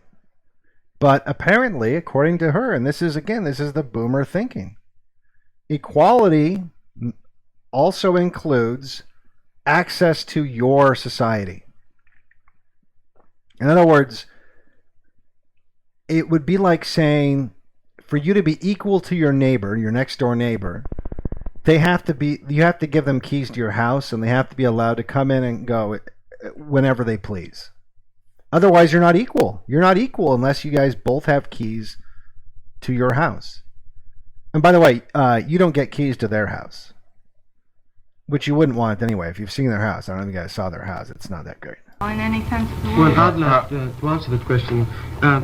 Conditions in America are different. For example, in Tanganyika, we cannot have integrated education because the conditions are so different, especially the social conditions. As I said in the beginning, the standards of living are so different. See, and that's something so this is a really important point. Education in America has gone to fucking shit.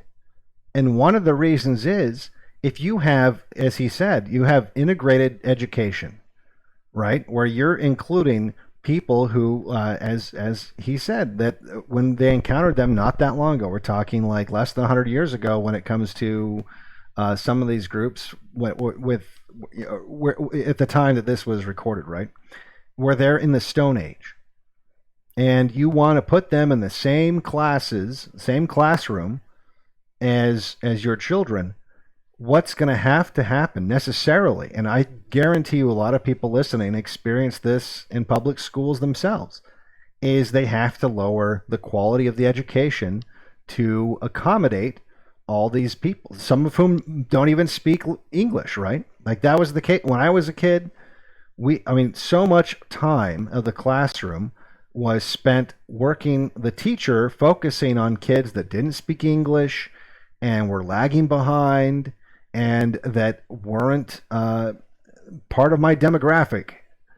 And whereas because, and again, so that's a price you are requiring my people to pay to accommodate these other people.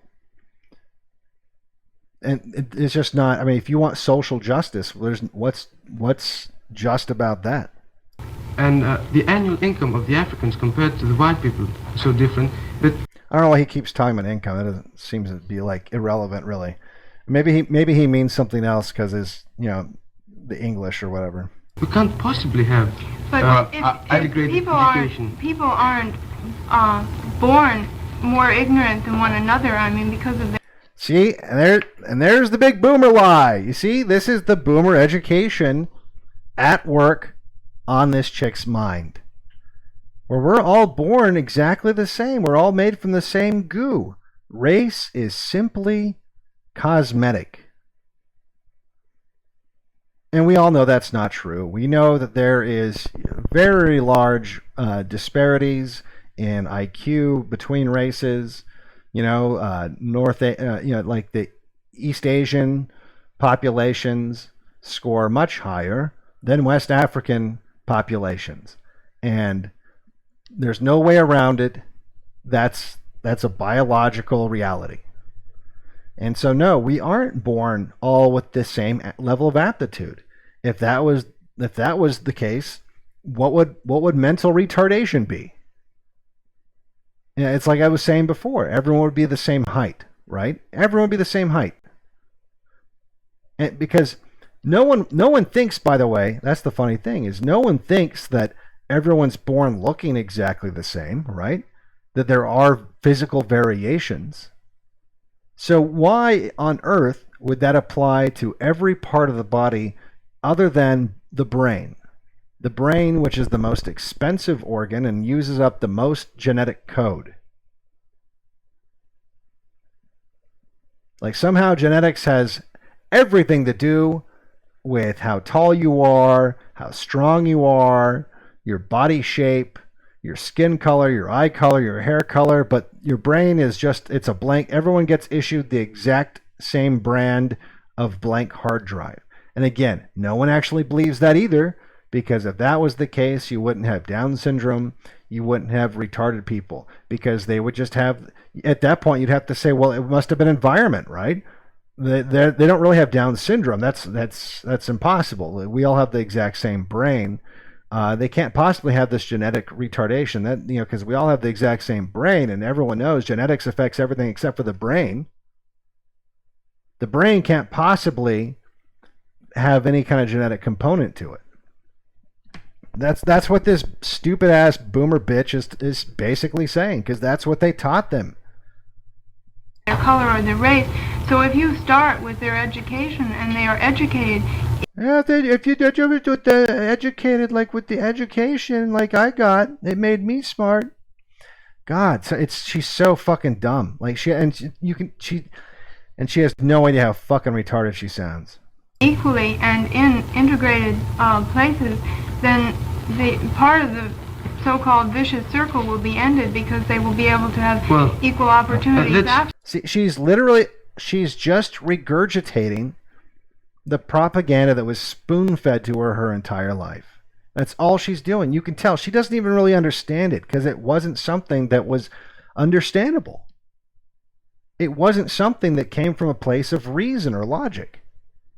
It was just platitudes. So she's just reciting platitudes. And look, everyone who's been in an argument with the leftists knows that that's what it boils down to, right? They're just they regurgitate whatever it is that they were. She's an NPC.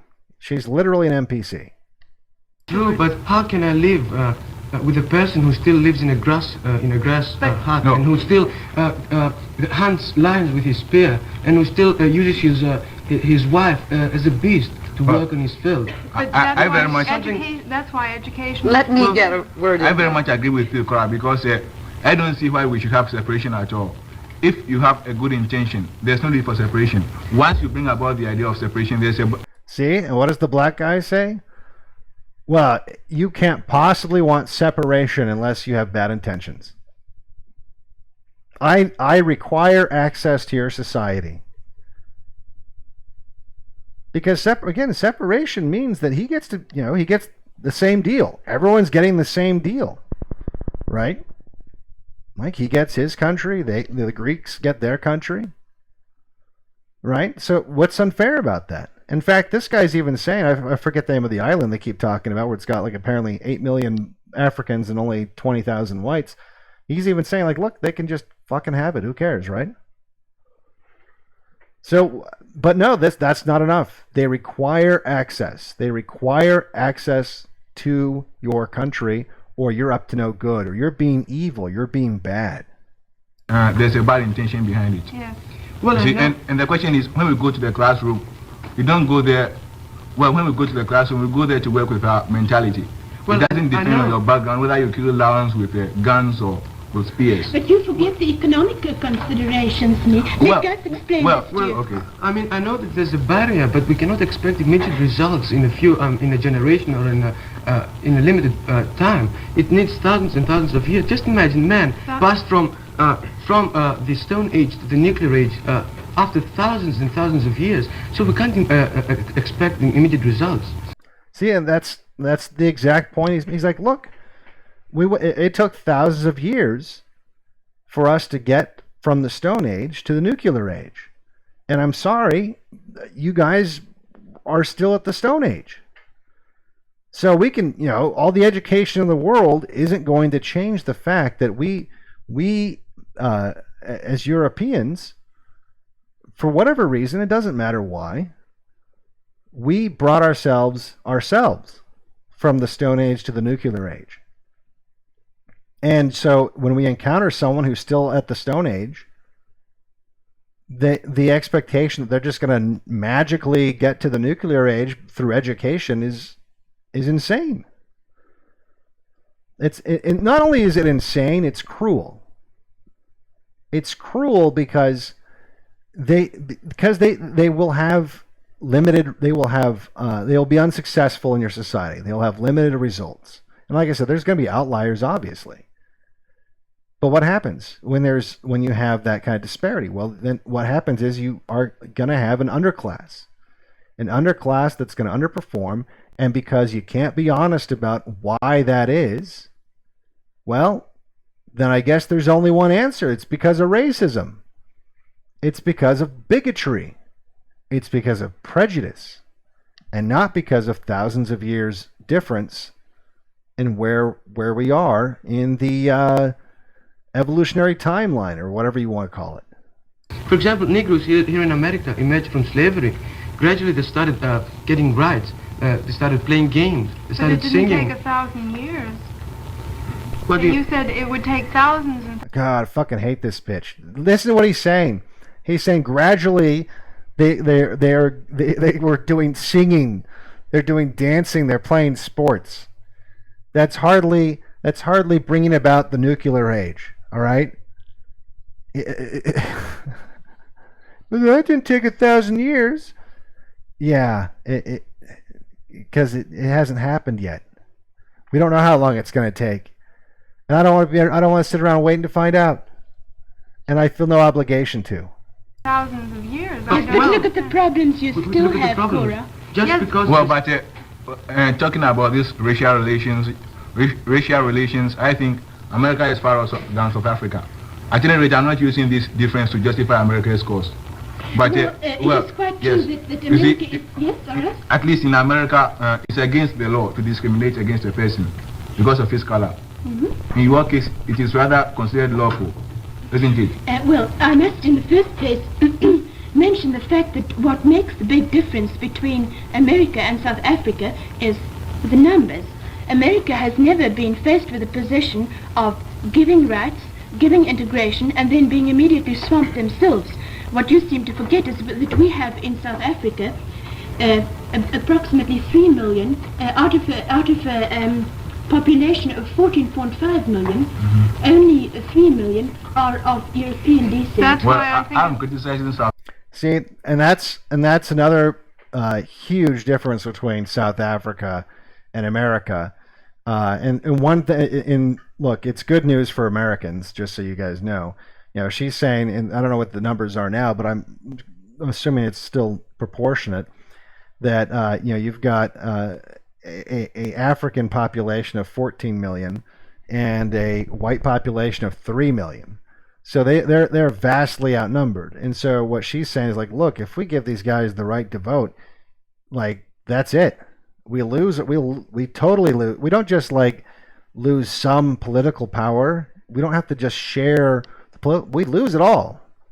We become a hated minority overnight. And as I keep reiterating, the Bantu aren't exactly going to give them a white ethno-state, a reservation to go be left alone and to govern themselves. They're not going to extend the same courtesy, even though they claim that this courtesy is some kind of great evil. They clearly don't believe that. They know what's up. South Africa, even not because of your form of government or so, but if we consider the fact that South Africa is a member of the United Nations, and you are supposed to believe in the Universal Declaration of Human Rights. But let's take the question of the Negro in your country. He's socially segregated. Politically, he's inarticulate. He cannot speak. He cannot express his own opinions. He cannot vote. And then, moreover, he is separated from all the others. So in actual fact, well, that's a complete violation of the Universal Declaration of Human Rights. Well, let me explain to you our policy of apartheid. We are trying to segregate territorially the Bantu and the person of European descent. Why? We have not, because, as I've said before, we don't want our own culture to be swamped. Yeah. What's wrong with that? Especially with that kind of ratio, right? And look, I could show you before and after pictures of what happened to South Africa when they ended apartheid. It is not pretty. It's exactly what you would think it would be. And if you doubt me, just look it up. I'm not gonna bother with it right now. But if you look at before and after pictures of the same parts of towns, before and after apartheid, it's night and fucking day. It's a total loss of their culture. And in America, it's a smaller scale because of the numbers, right? The numbers are way different. But look, you could say the same sort of a problem applies to London. London is less than 50% white. You think London is London? Or as Trump said, France isn't France anymore. That's what he was talking about. The cultures that Europeans developed over thousands of years are being systematically erased. Immediately. Now, just listen to me for a moment. We have put aside a part of our country, and we are adding to that. We will probably have to add to that, which is reserved entirely for the Negro, in which the Negro's interest is still considered supreme. And we hope that we will eventually have a better balance between Negro and European in European communities, and then while we are doing a great deal to educate the Negro, we hope that he will be able to take up responsibility of self-government in his own community and eventually probably become independent. Well, it would eventually become two different states. It would probably emerge. But I want globalism. Why would it turn into two different states? Yeah. Exactly. What's wrong with that, you fucking globalist cunt? As two independent... And who would, and you would have separate leaders of each state? Yes, we would. Well, when you started this apartheid policy, you intended to have a complete racial and social separation. Yes. But at the moment, you find that, the white people depend on African labor. So the whole thing has become a system of partial separation. See, and look, that is a problem. I'm going to tell you, that is a problem, a reoccurring problem when it comes to immigration and integration and all this sort of stuff. You do have an issue with, immigrant labor, right? And that's as true of South Africa. That was relying. That's in fact why a lot of the Bantu showed up, right, to go work in the fields and they weren't slaves, but they were immigrant labor, and that problem exists simply because it was cheaper for the ruling class to pay the Bantu next to nothing to work in their fields because they gave them higher profit margins than it would have been to pay white farmers to work their own fields. And that's what it almost always comes down to, ultimately, with a lot of these problems, right? The ruling class in the South thought it would be cheaper to have slave labor, and now they're really just putting it on credit. It's not cheaper. It's just buying something with a credit card. Yeah, you don't have to pay for it right that second. You just have to pay for it forever. And we're still paying for it. And the South Africans are still paying for it. See, that right there is the problem. And the ruling class that profited from all that they're not as affected as the people of the average person in their community who didn't benefit from it. I mean, you're going to have the capitalists say, well, you benefited because you had the cheaper, access to cheaper products or whatever. But that's not what I mean. If you had farmers getting paid away, like in the case of immigrant labor, where you have all these people like in America, all these Mexican immigrants coming across the border to pick fruit and stuff like that at dirt cheap prices. All you're doing is it's not that you're but look how cheap produce is now. No, all you're doing is you're stifling innovation. If that's really the problem, right? Like if the problem really is that we couldn't possibly have all this produce without the help of immigrant labor, yeah, you'd get it. You'd get it eventually because if there was a market for it, you would get it, right? And look, you don't need the cheap labor if you can develop technologies that replace the cheap labor. And they're doing it already, right? In fact, see again, it was like buying it with a credit card. Because now what's going to happen, now that the automation is just happening, even though it wasn't driven by the free market as it were, it was driven more just by the fact that technology is increasing in other fields and it's easily transmitted to other areas. You're going to have this automation one way or another, whether you have the cheap labor. We just would have had it faster if they didn't have this cheap slave labor. And so now you're going to have all these people that you imported to do these jobs that you didn't want to pay anyone a livable wage to do. And now, instead of them being cheap labor, they're just going to be unemployed. You're going to have another permanent underclass because the ruling class doesn't give a fuck because they're not part of that. Now, Black Lives Matter isn't rioting in Martha's Vineyard. They don't have to deal with this shit. La Raza, they're not protesting outside of the homes of Nancy Pelosi. This permanent underclass isn't going to affect them at all.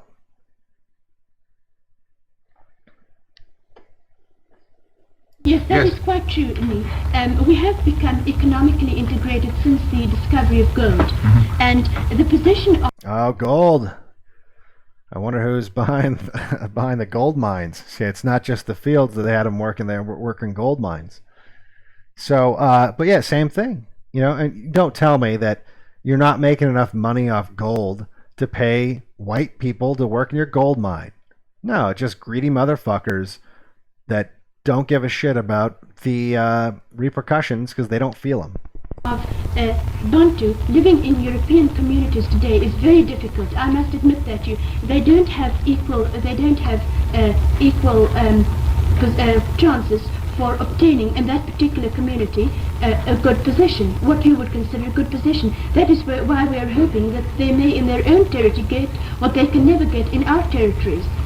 See, I'm quite aware that this policy has not been a success because, initially you intend that it may somehow or the other give you a form of security because you are a minority ruling over a majority. But personally, I believe that so far it has given you a false security because whilst I believe that whilst the Negro is indigenous to Africa and he is living in Africa, this policy of apartheid will never be practicable. And then, okay, you're criticizing the South African policy in the South African way. What about Tanganyika then? Just tell us some of your opinions about the policy in Tanganyika. You see, I'm totally against discrimination. You see, I don't find. In fact, it's foolish. You see, look. Let's consider you go to a store to buy shirts. You've got the same type of shirts in different colors. Does it mean they are different in superiority or different in quality? I mean, see, and what does he do? He goes straight to what I keep telling you. They go right to the superiority argument. The straw man of superiority.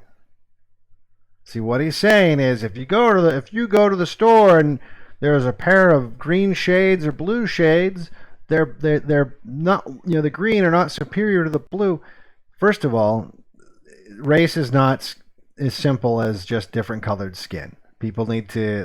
That was a boomer lie that was spread, to great effect, not just to American boomers, but pretty much the rest of the world. But aside from that, no one's saying there's no talk of like a dominating superiority. Now, look, I think because this is the Greek guy doesn't mince words. I think he does make comments saying that he's using the term superiority. I don't remember 100%, but today, at least in the context of today, no one's making an argument that one way is superior. And you could say in certain see, that's the problem with using that word, is it all depends on how you measure it and everything else, and a lot of that's going to be subjective. Like what might be a superior meal to one person is going to be an inferior meal to me. We all have different tastes, we all have different preferences. So for your particular preference, it might be superior, or else why would you be fighting for it, right? Clearly you think it's better, right, in those terms, but that's a loaded word that they'll always bring up because it helps them win the argument without having to actually make one. Maybe pointed out to you that this discrimination is not in the first place on color, but well, on Marita, culture. then why are you going, I was just going to ask you that. If you say that this is God, this American bitch. on culture and on education, as Gus said, then how can you separate it into two territories with white in one and black in the other? I've read a number of articles which say... I'm sure you have. I read in the New York Times that it said this. That it cannot be proven that whites are more intelligent, have more intelligence when they're born, or... Oh, if an article said it, then it must be true, right? An article said it. Intelligence quota than black. And there are people who are doctors and lawyers and have high positions of learning and understanding, and I can't see how you can Yeah, the exception proves the rule. Separate. Listen, Cora, you are saying now something which is very reassuring to me as a South African, because it is in our self-interest to give the Bantu as much education and bring him up to a higher standard as soon as possible. And then so would that you he associate... So that he can... But now listen, there is another point to that. A great many Bantu in South Africa have already become educated, doctors and lawyers. But what do you has happened... associate What, with these now people? listen here, what has happened in... And Shut up, you stupid American. what, for instance, India holds very much against Britain is that they have tried the same thing has happened in India, and those people have become completely superior to their own people. They had nothing to contribute to their own people. They didn't want to. We want those people to still belong part of their own race. You can just like, there's like no brain activity going on right there. Yeah. So basically, what she's saying is what I already mentioned, where if you take these doctors and engineers, like the infrequent outliers that do exist, if you remove them from their communities and integrate them into yours, you are brain draining their demographic. You're brain raping their people. Because, as she mentioned, she used India as an example. Right, with the British. If you get the best and brightest of the Indian people and you remove them from the Indian people and integrate them into your society, you've brain raped the Indian continent. To be important to their own people, to be doctors and lawyers in their own people, so that they do not find that you have this educated mass integrated into the European community, while the bigger masses are still remaining ignorant and illiterate and don't have the benefit of those people who are educated and who must become their leaders. See? I mean, how fucking based is that? And the stupid American NPC chick is just like, Well, first of all, I don't think you are being sincere enough. You initiated this policy of apartheid on the question of color, not on the question of cultural differences between the Well, two how races. does one draw a cultural line? I've just been trying to explain that we don't want to separate the people of a higher culture from those of a lower culture, because the moment they become separated, they have nothing to contribute to the people whose leaders they must become, and to whom their own people must look up. In other words, you are giving the outside world a picture that you are very much concerned about the African. Look, I don't think talking about even their education. Recently, some time ago, you established what you call the Bantu Education Act. What was the purpose of that? Well, let me explain this Bantu Education Act to you. Well, you know about it. I'm talking to the other two. The Bantu Education Act was an act passed recently which, in effect, withdrew state support from schools run by churches. Now, formerly, there had been a great many Bantu schools, church schools, state schools. Anyway, she's going to get into specifics about stuff. You know, look, all I'm saying, super fucking based. Super fucking based. And when you contrast this woman with the American NPC, the American boomer woman,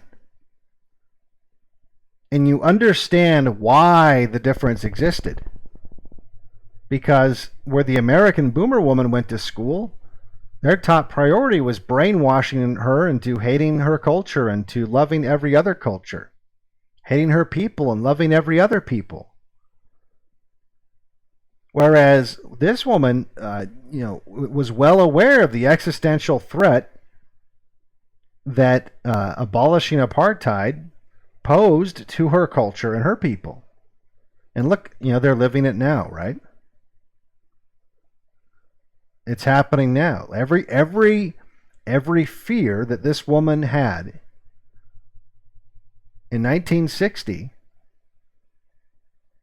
was 100% justified.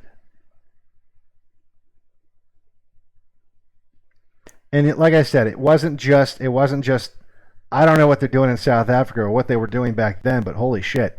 All right, so here's you got to see this. We're not going to watch a whole thing of it, but I'll get the chat right after this. But I just got to show you this because it was just like, fuck, where are these people? Are Americans prejudiced in their opinions about Africa? They most certainly are. How could they be objective about African Negroes while they are prejudiced against American Negroes? I disagree with you completely. I think that Americans are prejudiced for African natives and are very prejudiced against white people in Africa. Well, I'm getting confused. Wait, this is the wrong one. Damn it. Did I not download that? Oh, I hope I downloaded. Oh, yeah, okay. All right. It's a different video. I got it right here. But that's pretty base, too. I'm pretty sure she's from South Africa.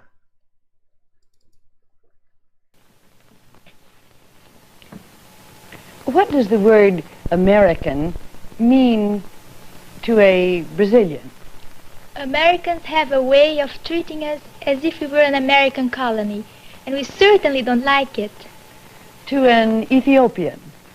Some, not many, consider the Americans as the Italians just because they are white, and they have just complete hatred for the Americans. To a South African? The dawning of a new day. And yet I fear the famous words of Spengler. After the highest point is reached, decline begins. Holy shit! She quoted fucking Spengler? Are you fucking kidding me?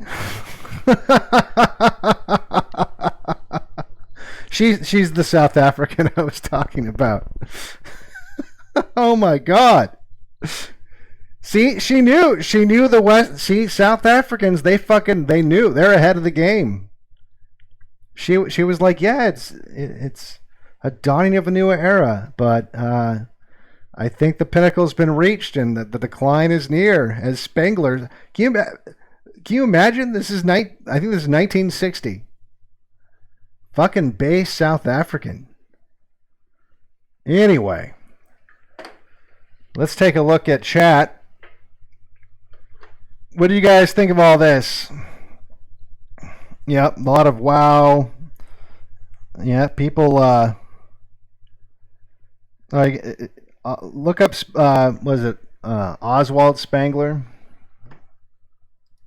I always get this wrong. I'm so bad with name. Oswald Spengler. Pretty sure it is. Yeah, Oswald Spengler. He tell you what.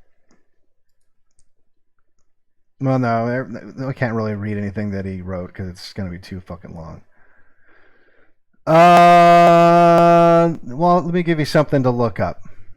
Look up The Decline of the West. It's a 1918 book where he predicts a lot of kind of what's going on in 1918. He's a German philosopher, I guess. So look up Oswald Spengler and read Decline of the West. But yeah, I mean, how based is that chick? Fucking crazy. Yeah, South African boomers weren't retarded. Indicating that propaganda and social engineering fucked the boomers. Yeah. I mean, I think there's a really good argument to be made that what happened to American boomers was in large part to do with post-World War II education. You know, the Frankfurt School. The what was it? The Springfield Project, which I just barely learned about. So yeah, it's that when I saw, and there's a lot more stuff. I mean, we're already over 2 hours with the news stream. When I saw this stuff, and a lot more that we'll save for another time. It was just really kind of just like, holy shit. Holy shit. It was straight up, it was engineering. And look, obviously it is, right? I mean, when I showed you that graphic that showed the difference in gay between the different generations, right? Well, that's clearly not a biological thing, right? That is 100% environment. In fact, you know, the whole born this way, no one fucking with any brain cells believed that for half a second. No one did. And so that is clearly an environmental factor in what has happened. It's increased eightfold since the boomers, and 15 to 16-fold since the generation before them. So they've been able to successfully engineer by a factor of 15 the number of homosexuals in the population. They've been able to successfully brainwash an entire generation to think it's normal to mutilate your genitals and call yourself the sex that you're not, and to not only that, but to hate people who don't want to fuck you afterwards. I mean, so they're masters at social engineering. This is why I've focused so much on my channel over the last few years on being able to recognize this stuff, because a lot of it was subtle, a lot of it was not so subtle, and today it's like I just don't feel like they have the need to be subtle for a mixture of I think lower IQs because of dysgenics going on in the white populations and just some of the other populations showing up, but also because the culture is already they don't have as much culture to combat anymore because it's already been annihilated.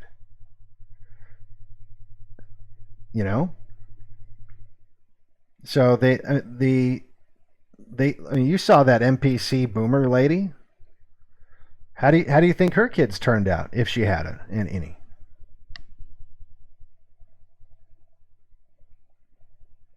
So that's before you get angry at the boomers. And I say this as someone who was very angry with boomers for a long time. You understand, this was a very, very systematic, well played hand. You know, they did a fucking number on those people. And the boomers didn't have the internet. In fact, I kind of feel like it's kind of funny. I kind of think I heard a boomer on the radio who listens to my stream, because he brought up the Zoomer graphic I was just talking about. Let me see if I got it handy in case you don't know what I'm talking about. Yeah, this one right here. He brought up this graphic and was echoing a lot of. He could have seen it somewhere else, right? Like, I posted a Telegram. Who knows where it went after that? And so, like, I'm sure someone he could have seen it some other Twitter or whatever. But he was talking about, you know, like, you guys, it's worse than you think. It's worse than you think, because he was talking to other boomers. He's like, no, you guys, you're thinking like, you know, our generation. It's so much worse now. You have no idea. So there's boomers that are starting to come around, right? And then he even said, he's like, look, you know, you don't understand. Like, we didn't get it back then. We didn't have internet. We had no way. We just believed this shit. I'm telling you, it sounded like he'd been listening to my stream. I don't know if he does or not, but you know, I think it's quite possible. And if it's you, if you're listening now, I heard you on the radio. And so it was just like an entire generation who, and by the way, they had no reason to distrust their government. Their parents seemed to have a healthy trust to the government. I mean, fuck, their parents just went out and fought a war for their government, and endured horrors for their government. And they were very, very successful economically. They didn't have any needs. You know, when a society is fat and happy, that's when they're least likely to revolt or have any problems. You know, and the trust was very high,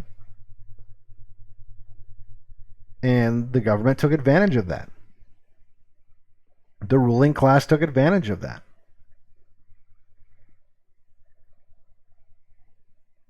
See, and really, you got to remember that prosperity had played just as big of a role as the access to the internet, because those are the two major differences, right? Well, I mean, like, one, we're living the results. That has a lot to do with it too. You know, it's no longer theoretical. You know, it's no longer like, oh, it'll be fine. It's like, it's not fine. But it's also, the economy's in the fucking shitter. People don't have the kind of money that boomers had. Maybe even if you had the internet, if you had the kind of boomer income and access to wealth, maybe you would give a shit. Maybe you'd feel like, oh, I'm fat and happy, who cares? But they weren't able to maintain that, partially because they did this. So now that's the advantage that you have over the boomer. I mean, I know that sounds fucked up, that your financial disparity is an advantage, but it is in terms of understanding what's going on, because you've got a fire lit under your ass instead of a fucking baby bottle in your mouth. And you have the tools, you have the technology to challenge the official narrative, which they didn't have. And a lot of these boomers, look, because the demographics hadn't changed, they didn't have access or exposure to the demographic, like what the results would be. So they're just going off of theoretical nonsense, like that stupid American girl at that forum. Whereas these South African women, their access to diversity is very high. And she quoted fucking Spangler.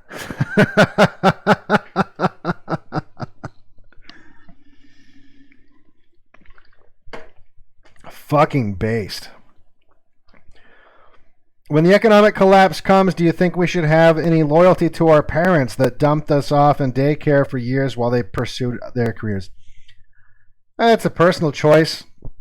I do. I mean, my parents weren't terrible. I mean, they, again, in the context of what we're talking about here, what we've just gone over here, my boomer parents, that they look, they're, in a way, this really helps me understand them. You know, like they did so many things, and not just this, and like when we were watching those tapes from Carl's house with the commercials on him, you know, that's what my mom did. You know, just like, oh, here, eat macaroni and cheese. I just think that, honestly, I just think they were kind of NPCs. I mean, I hate to say that, but I think I might be descended of NPC. I think they just went, I mean, because most people are, right? I mean, most people are NPCs. That's just the way it is. And so it's like, you know, like it's a personal choice. If your parents were awful beyond just going with the flow, and maybe you can be mad at them for that, but how much of that was an aptitude thing, you know? I mean, you might be a smart guy, but were your parents? Did they, I mean, you know, maybe they weren't. So it's up to you. Yeah, it says she was ready for the day of the rope. Yeah, look at that look on her face. She knows. she's totally ready for day of the rope. What are your thoughts on the way out of this mess? Are we screwed and done? Yeah, I mean, look at South Africa, right?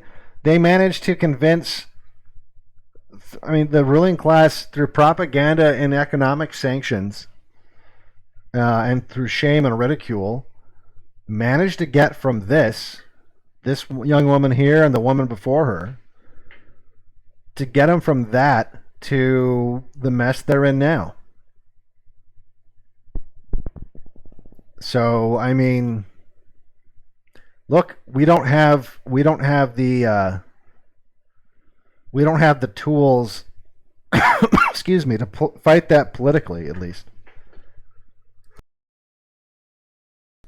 There, had to cough. We don't have the, you know, there's no political way out of that. There was no political way for the South Africans to get out of it. And there's no political way for us to get out of it.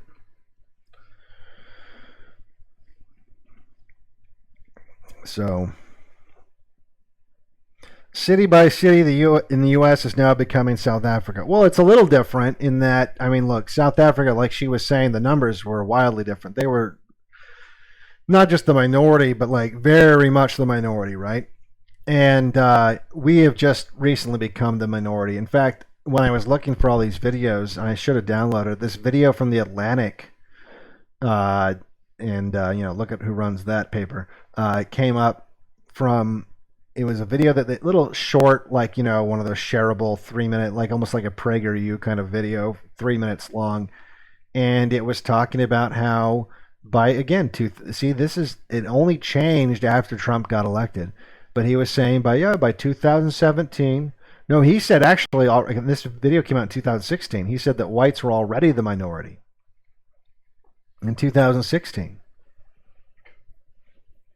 And that white Christians have no power. And, you know, he referenced you know, he said white Protestants specifically, because white Protestants, that's founding stock, right? White Protestants founded America. And there's not a single white Protestant on the Supreme Court, right? It's all Catholics and Jews, right? Well, I mean, there's black Protestant, I guess. So, like, white Protestants have pretty much no political power outside, like, the crazy Zionist evangelicals, and those guys, really, I mean, if they had a lot of power, Trump would have been reelected, or, you know, something would have happened with that. And yeah, I know there was fraud, obviously, but power means power means you induce fear. You know? No one's afraid of evangelicals. Well, I don't know. Like they did freak out about the Capitol riot, but I mean, look, you and I know they're blowing that out of proportion. That was never going to go anywhere. Boomer NPC don't want to hear that the future will suck for their grandchildren. They just think you're being unpleasant. Yeah, because it was for it was they don't want to be the ones holding the bag, or they don't want to be the ones that profited off the pump and dump. You're the ones holding the bag. They did the boomers did a pump and dump on America, and they're still dumping. I mean, this fucking money printing that's going on, they're not. Whatever happens as a result of that, they're not going to be around to feel the pain. They're not going to be around. They're not going to be around to feel the pain of diversity. They're not going to be around to feel the pain of the economic situation. They're not going to be around to feel the pain of the technological monopolies they've allowed to happen. They're not going to be around to feel the pain of any of the corporatizing of these massive monopolies. Really, it's not just the tech industry. It's like we were talking about the food industry too. Where Bill Gates now owns like all this fucking farmland, and Monsanto is genetically altering all your food. So it's all the repercussions of all this stuff. They're all being visited upon you, but they didn't have to deal with that growing up. Now they did have to deal with this propaganda that made them kind of into these assholes. It's, like I said, you gotta understand where they came from, and that's the whole point of this stream. Is I wanted you to understand better where they came from. All right, let me take a look here. Have you read Nature's Eternal Religion by Ben Klassen? What do you think of the creativity movement? I don't know what either one of those things are. I'd have to look into that. I think I'm getting old after years of overclocking and liquid cooling. I underclocked my first CPU today to lower the temperature and increase long-term reliability. Am I turning into a boomer? I don't know. My water-cooled, overclocked computer hasn't worked since... I don't know if you've been following me a long time. When I had that massive computer failure, they had all my... It's still broken because I got a new motherboard, which was really expensive, and then it failed because it was used, because that was the only way I could get it. Because the new ones have skyrocketed somehow for... I don't even know why. I mean, it was expensive when I got it, but like tripled in price. I don't know if it's because of crypto mining or something like that, but it I don't know what happened, but it got really fucking expensive. And so I got a used one for even more than what I bought mine new for. And that has issues, so it's just been sitting here. And I've preferred to fix, cars and ham radios over over my computer. Like the one I'm using now is ghetto. In fact, it is an old crypto mining machine. And it's got problems. It's only got 16 gigs of RAM, and as you guys can tell, sometimes it chokes. Like tonight, I don't know. I still don't know what's up with that. Yeah, I mean, I think when you get old, you stop. Or maybe it's not just old; it's gaming, right? Because a lot of the drive to do that, as much as I would make the excuse that in my 3D renders will go faster, which they did, and that certainly played a role in my calculation. A lot of it was driven by gaming, and I don't game anymore.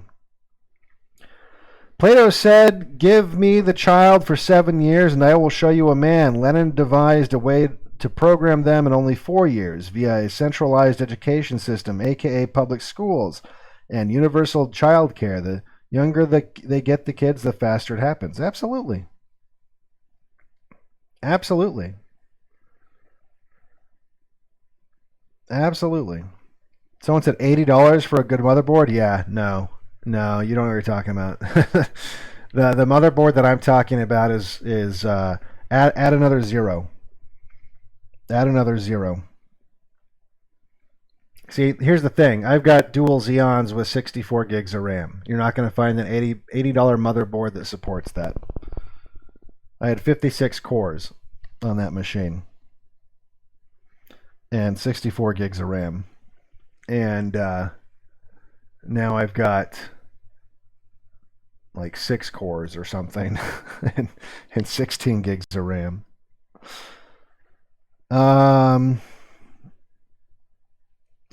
What is important is whether or not your parents were genuinely trying to do what was right. My mom fed me the mac and cheese, but she microwaved it with love. I thought only GPUs were skyrocketing in price. No, I mean, for that motherboard specifically, I've only been able to find it reliably used for like $1,000. The one that I need to replace probably again. Yeah.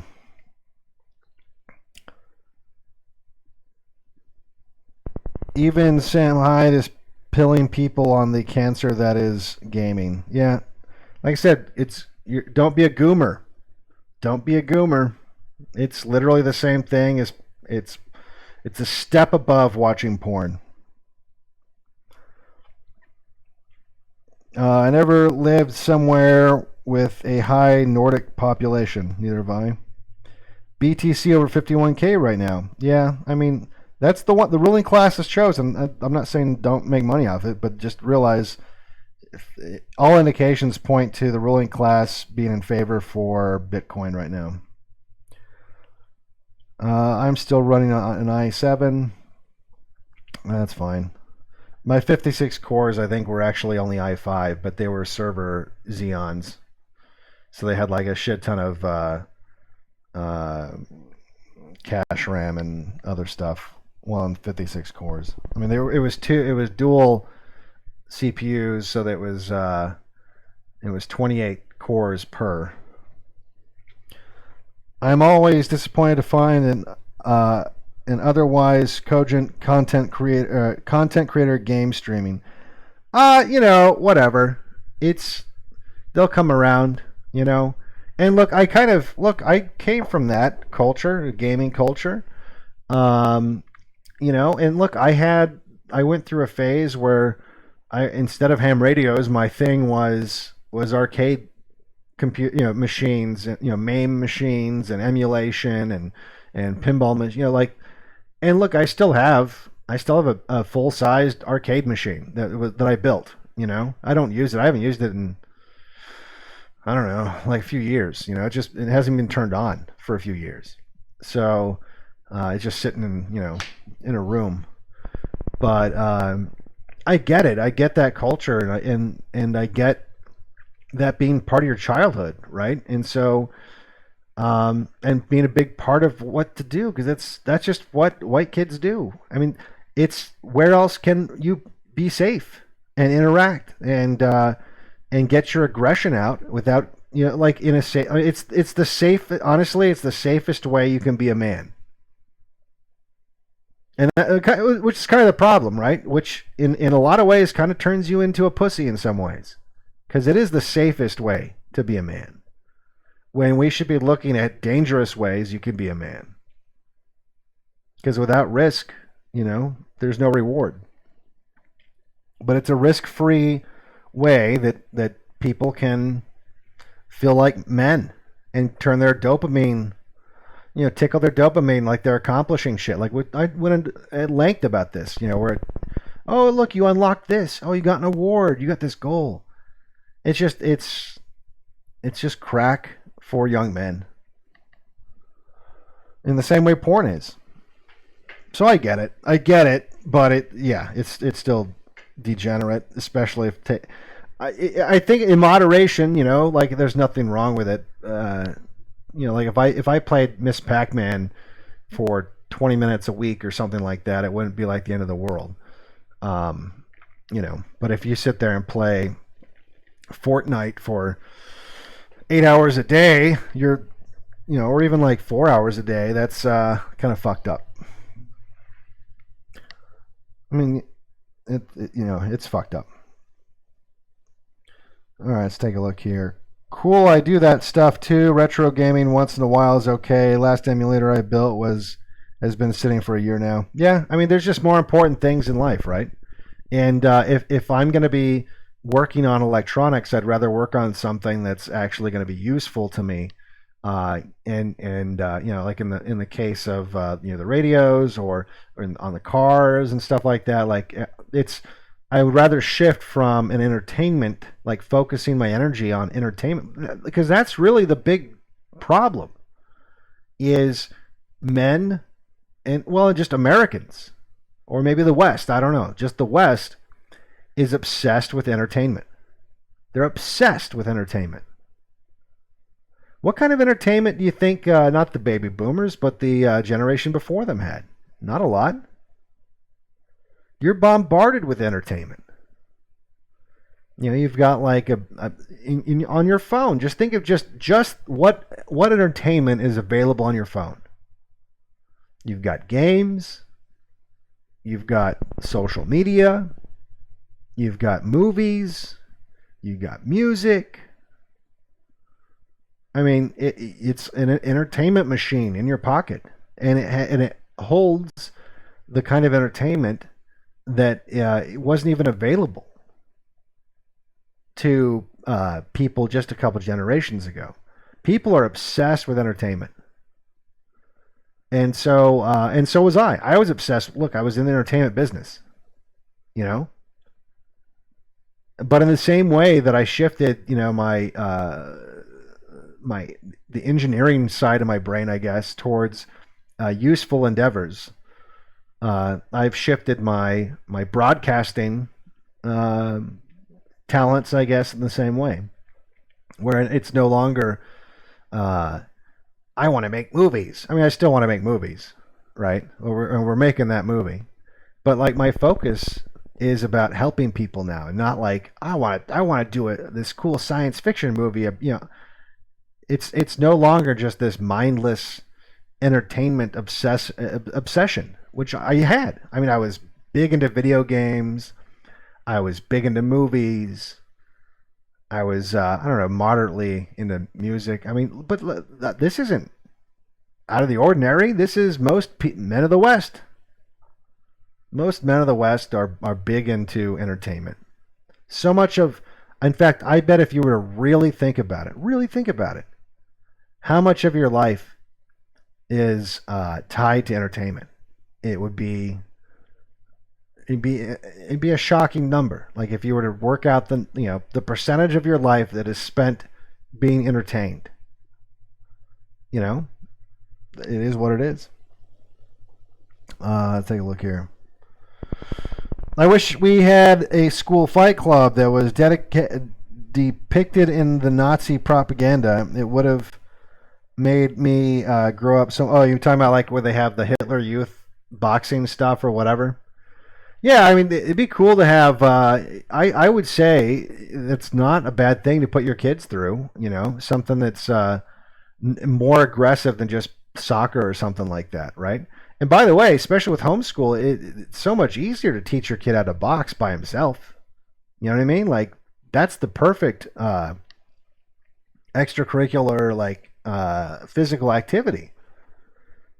If you have a son and you want to keep, you're doing the homeschool thing and that makes it difficult for team sports or whatever, well, teach them boxing, teach them karate, teach them whatever, teach him stuff that's going to make him comfortable with being in a position or a situation where he might be forced to physically dominate people.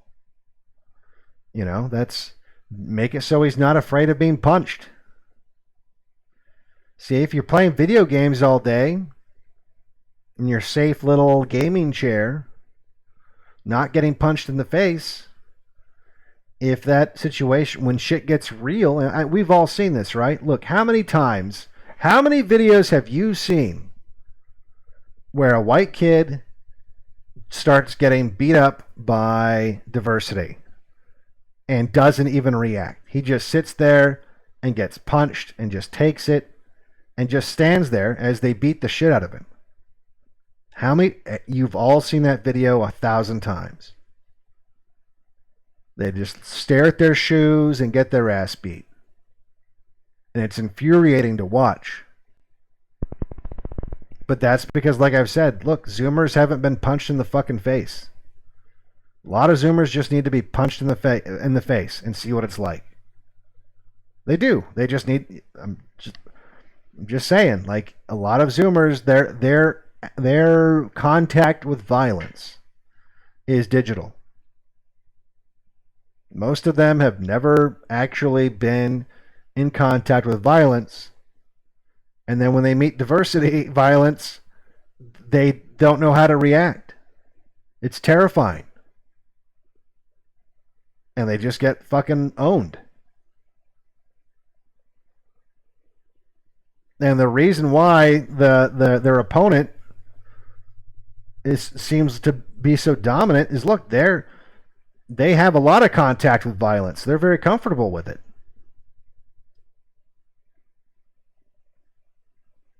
So it's time to make your children comfortable with being in close proximity to violence. In the same way, like I said, it's time for you to start kind of living like a criminal.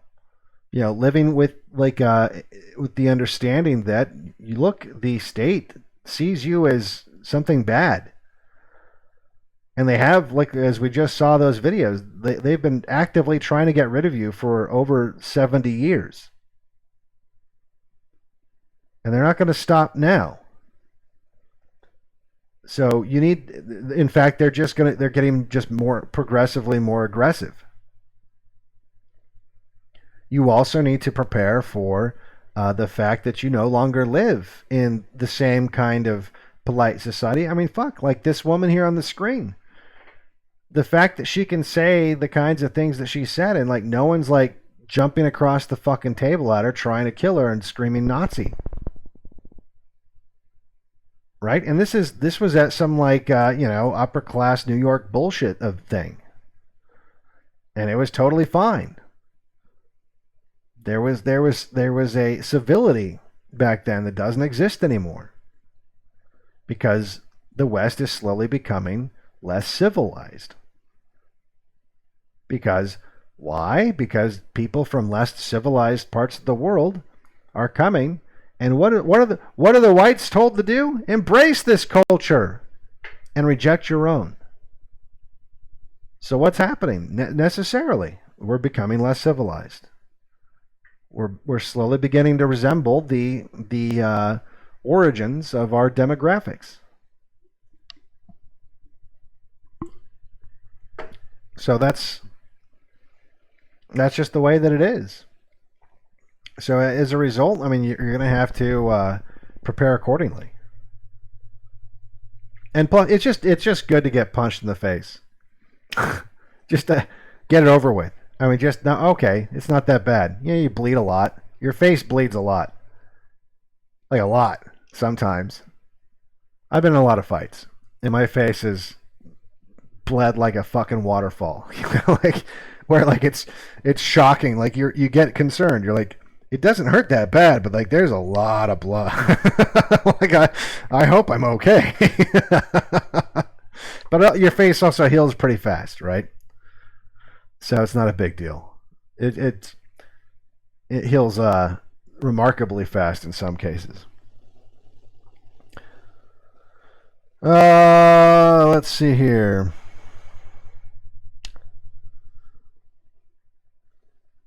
They don't want to get hit too many times is all. Well, they don't want to get hit at all. That's why they stay in the virtual. You should do a fixed wing certificate if you do anything pilot related. Helicopters are prohibitively expensive. Yeah, I'll never be able to afford a helicopter.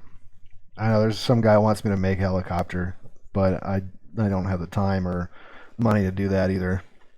I don't even think I'm going to do fixed wing anything. If I ever did anything pilot related, it would be something ultralight or like that parachute thing where I don't need a license. I wish we had a school flight. Oh, you already said that.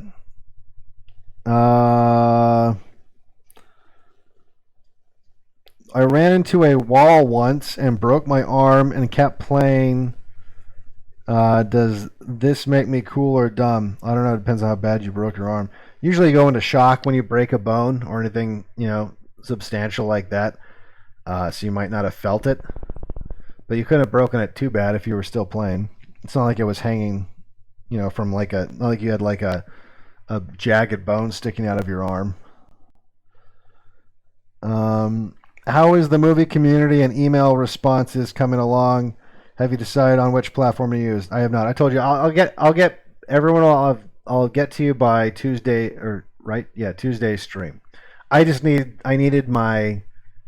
I know it seems like I'm only. In fact, I don't even know if I like this schedule because it seems like, oh, well, you're only going every other day. Yeah, but like I got to come up with this stuff. It took me a while to track all this shit down, and then plus even like it fucks up my sleep schedule because it's like, okay, well, if I go to bed, like let's say like last night, right? If I'd gone to bed at like a normal time, and I woke up this morning at like 7 or 8 o'clock, well then look, I'll have been up for like ever by the time the stream starts. So like I have, it's I need a couple days so I can just have the time to sit down and go through all that. Plus, the weather has officially it's spring, and so I've got a shit ton of stuff to do outdoors, and because I am sleeping weirdly, that's not ideal either. Because like I'm not a lot of the stuff you can't do at night very easily. Yard work's never fun at night. I've done it wearing a headlamp, digging fucking holes with a headlamp on, shit like that. But it's just, I don't know. But yeah, by Tuesday I'll have gotten back to everyone. Even if it's just like some of you guys might just get a short response. Don't take it personally. It's just that you gotta realize the volume I'm dealing with here, and so it doesn't mean that you didn't start my gears turning or anything like that. It just means that I'm telling you like, hey, cool, I got it. And so if I don't have like some big long, because I can't have like 150 pen pals, you know what I mean? Like I gotta triage some of this stuff. So anyway,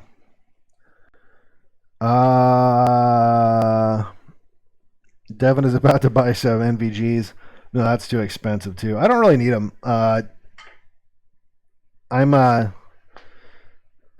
My fence is good enough to where when they come, there's usually only two parts of the yard I gotta find them. And I have enough lighting around the bunker to see them usually.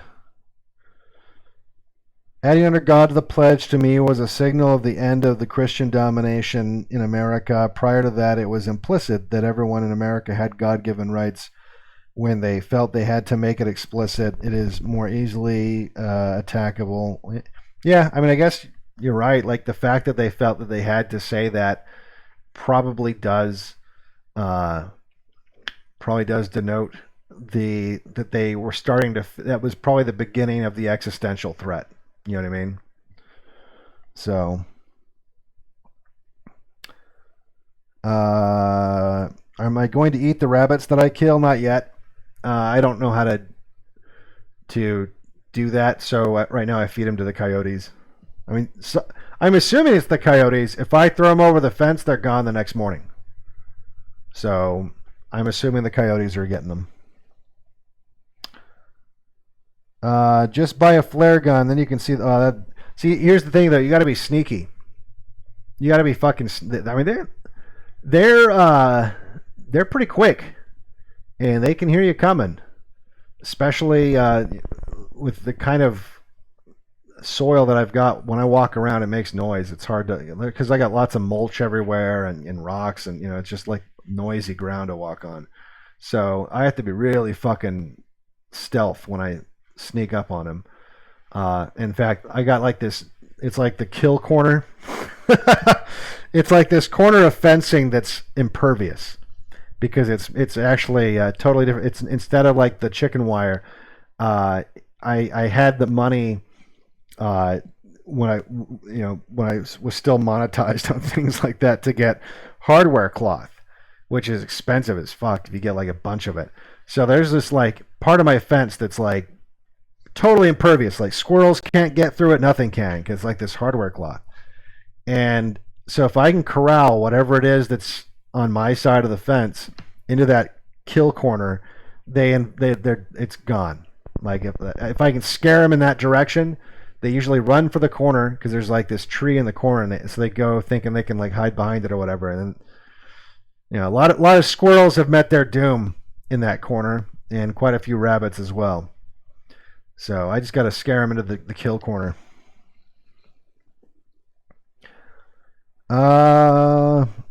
Those coyotes will be coming back now. Possibly throw those things further away from the bunker. Well, the cool thing is my neighbor's got dogs that chase the coyotes off. So, by the way, Tanga, whatever, you're talking about the island the Greek guy was talking about, I just can't say that, was the name of the modern day Tanzania. It belonged to the Germans before the Great War. All right, good to know.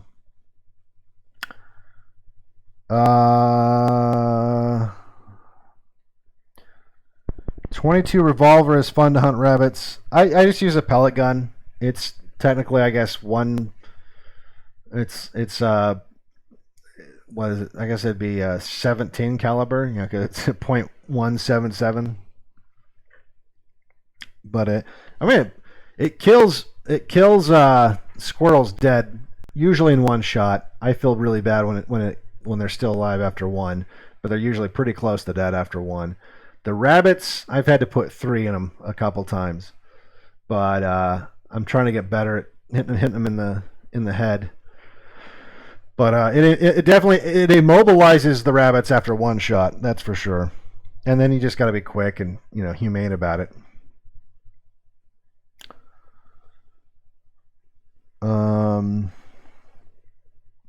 I was looking into strategic war reserves. The strategic wheat reserve holds no wheat and only holds paper assets. The strategic petroleum reserve only has 34 days worth of all oil for the United States, but guarantees 5 years worth of oil to Israel. That's interesting. Yeah, I mean, look, that's another thing that I think that comes with another kind of propaganda that was very much aimed at the boomers, that really affected the thinking of ruling class boomers. Like, and that was that buying things on credit was okay.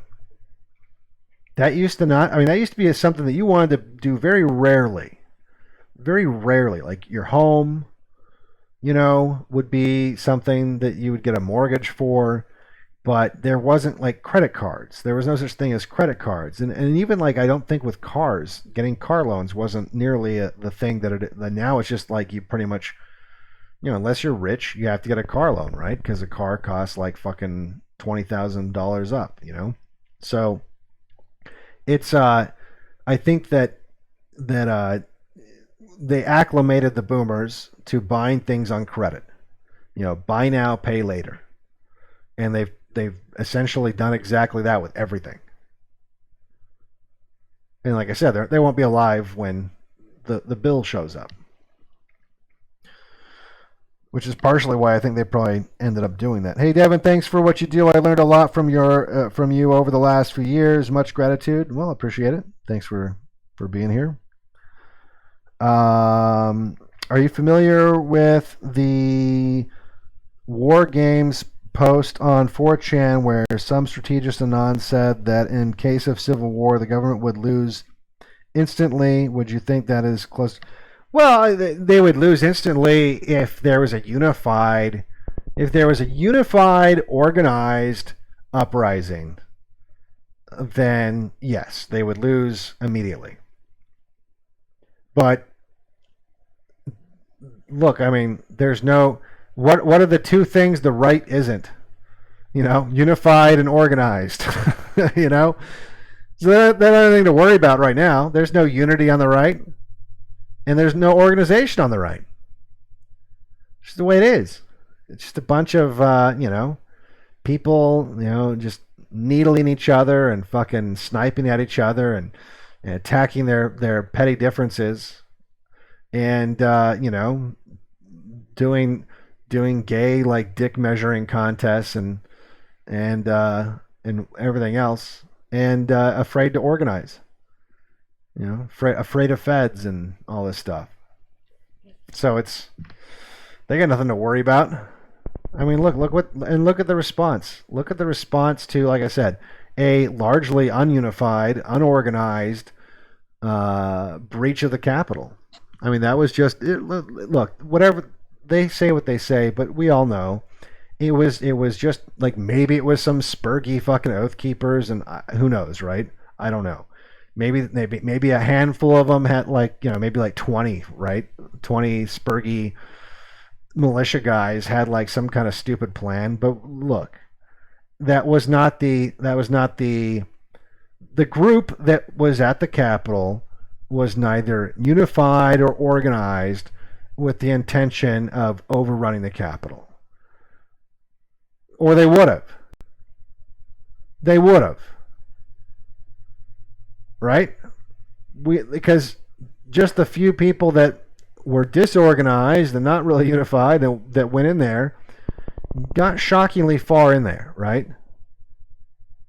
But look at the response now, right? So they're retaliating in a asymmetrical way, and the people that they're going after, who's defending them? No one really. So there's not even like a unified, organized defense of these people, right? And in fact, I mean, look, just in the case of the people the FBI is raiding, look at how many people, look, I wasn't like that Gypsy Crusader guy, right? Like, I didn't really follow him that much. I didn't really see what he was doing. And I'm sure some of it was probably ill-advised and whatever, but why would you celebrate a victory for your enemy? And I saw a lot of people after that happened. I saw a lot of people like shitting all over him and celebrating the fact that happened to him. Is that something the left does? See, I just said that the right, there's two things that the right isn't, and that's unified and organized. Well, that's something, those are two things the left definitely is unified and organized. Right? And who's got the power? Not the right. So you guys can grow the fuck up and figure that shit out, or continue to take it in the ass. Up to you. Let's see here. Do I buy into the grand solar minimum theory? I don't know what that is. You're talking about the poles flipping and shit like that. I've heard people talk about that. I can't think of the details.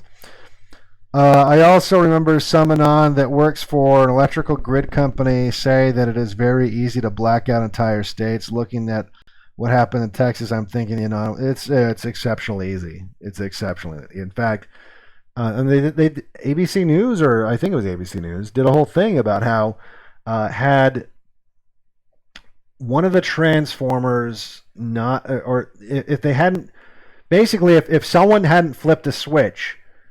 Or if someone had flipped a switch 4 minutes later than they did, it would have taken out like 3 different states for weeks. I mean, it is. I mean, electricity is easy to fuck up. Okay, that's all I'm saying. Yeah, I mean, look, there's our modern. Well, I mean, look what happened with fucking.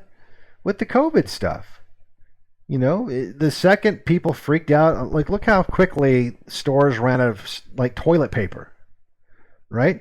This whole just in time, like there's a reason I tell people to prepare, because it's not just the infrastructure is a lot weaker than people. People just take it for granted. They think it's always going to, like the internet. They think it's just always going to be there. It might in your life, I don't know, or it might not. And I prefer to live in a reality where I don't have to worry about that, So yeah, I would advise you do the same. And like I've said before, like there are lots of people. Look, let's say, and this is a total hypothetical, just for the sake of discussion,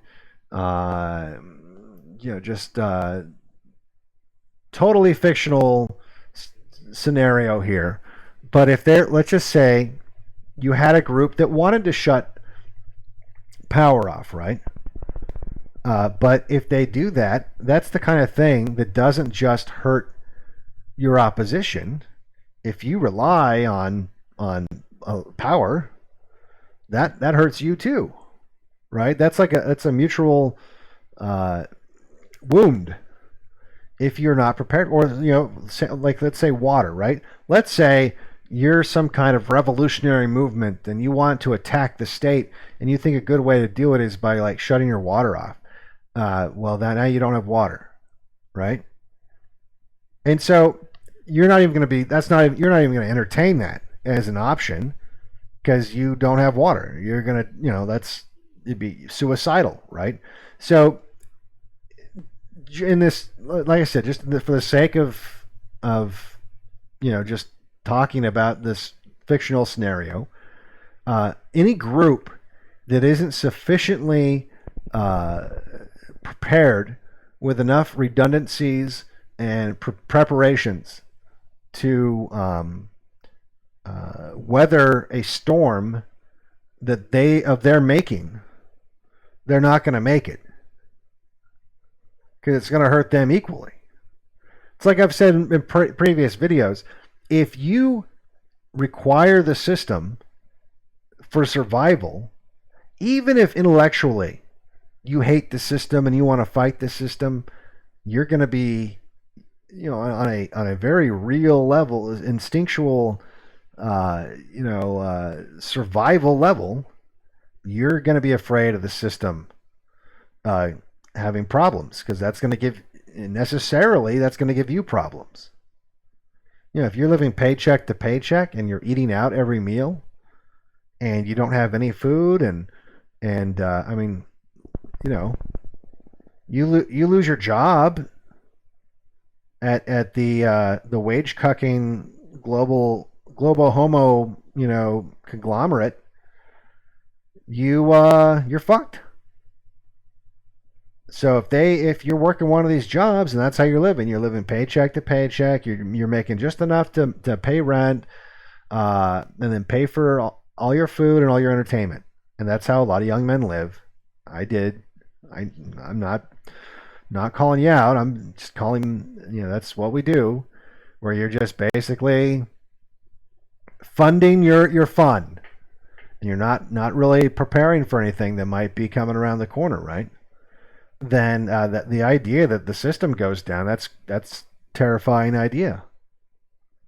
And so you're going to, even if it's subconsciously on some level, want to protect the system. And there's so many people like that. I mean, what did they say? Something like 70% of Americans are living paycheck to paycheck.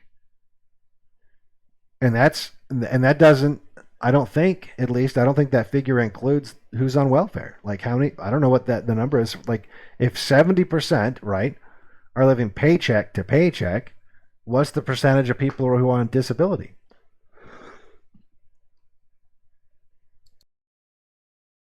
Had to cough there.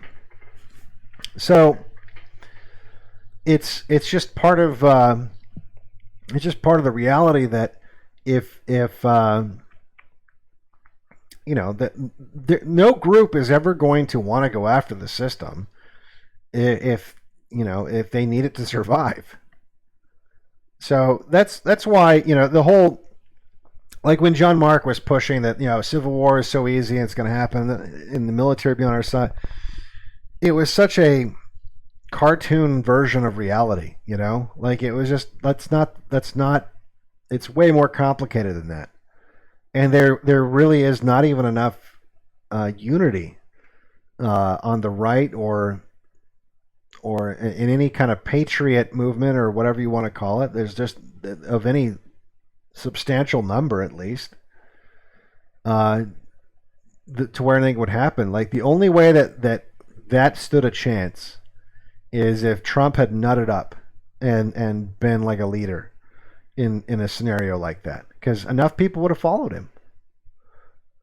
You know, we all know Trump for what he is, but a lot of people don't. And like a lot of people don't. Like what, 74 million or whatever the number is? And if I guarantee you, if Trump had led a insurrection, or like an actual insurrection, not like some gay rowdy thing at the Capitol, but an actual insurrection,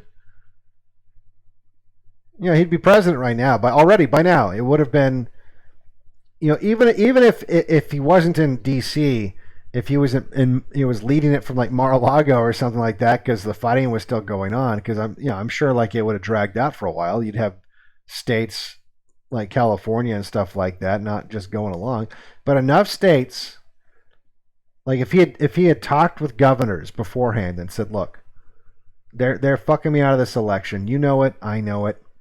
I have a responsibility here, and it's bloody and messy. But we gotta this is why we're here. This is part of our job, and so we gotta fucking do it. I need to know how many of you guys are on my side. So when shit goes, like." I'm talking like if he was the 40 chess motherfucker that all these Q-tards think he is, right? That's what he would have been doing. And it would have worked. I mean, like like I said, we'd be in probably in the middle of a civil war right now, but it wouldn't be one that I don't think that he would have lost. Who knows? Maybe. But clearly he didn't even bother trying, because that's the sort of thing that you fight. If he, like I said, if he believes what he says, and as of CPAC, he said that he believed that he was cheated out of the election. If he believed that, and he still handed the keys to the White House to Joe Biden, then he's one of the worst presidents America ever had. And that's not even counting all the other stupid shit that he did. Just that in itself makes him one of the worst presidents, if not the worst ever. And anyone telling you otherwise just has Trump's dick in their mouth. All right, so I'm going to wrap things up here. Because we're at the 3-hour mark now. And that doesn't even include the microphone madness of the first attempt of this stream. God, that was so frustrating. You guys, oh God, I gotta figure out if this thing's broken. I mean, I assume apparently it is. I really don't feel like cracking it open. It's not worth it. I'll probably just throw it away and get some shitty USB mic. But that pisses me off. How does a mic like this go bad anyway? And it's a fucking microphone. Well, not the most complicated piece of equipment. But anyway. Alright guys. So hopefully that gave you some insight into the boomers and the based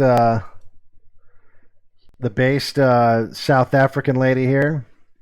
Let's see what she says. Maybe she'll say something based. Actually spoke the languages. That's a new fact for me, too. How about you, Yilma? How are you getting on? Yilma Tadesse from Kansas. Sisters, rather. So this Italian bitch hates America.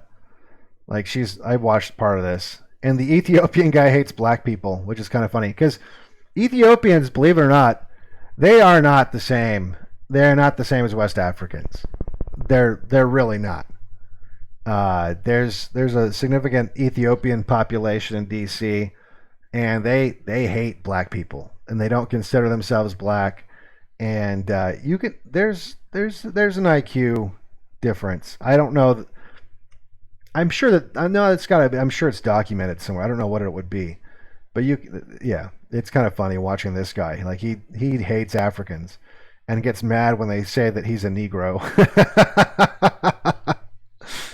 And this Italian chick hates America. You can just tell. Like, she just bitches about America the whole fucking time.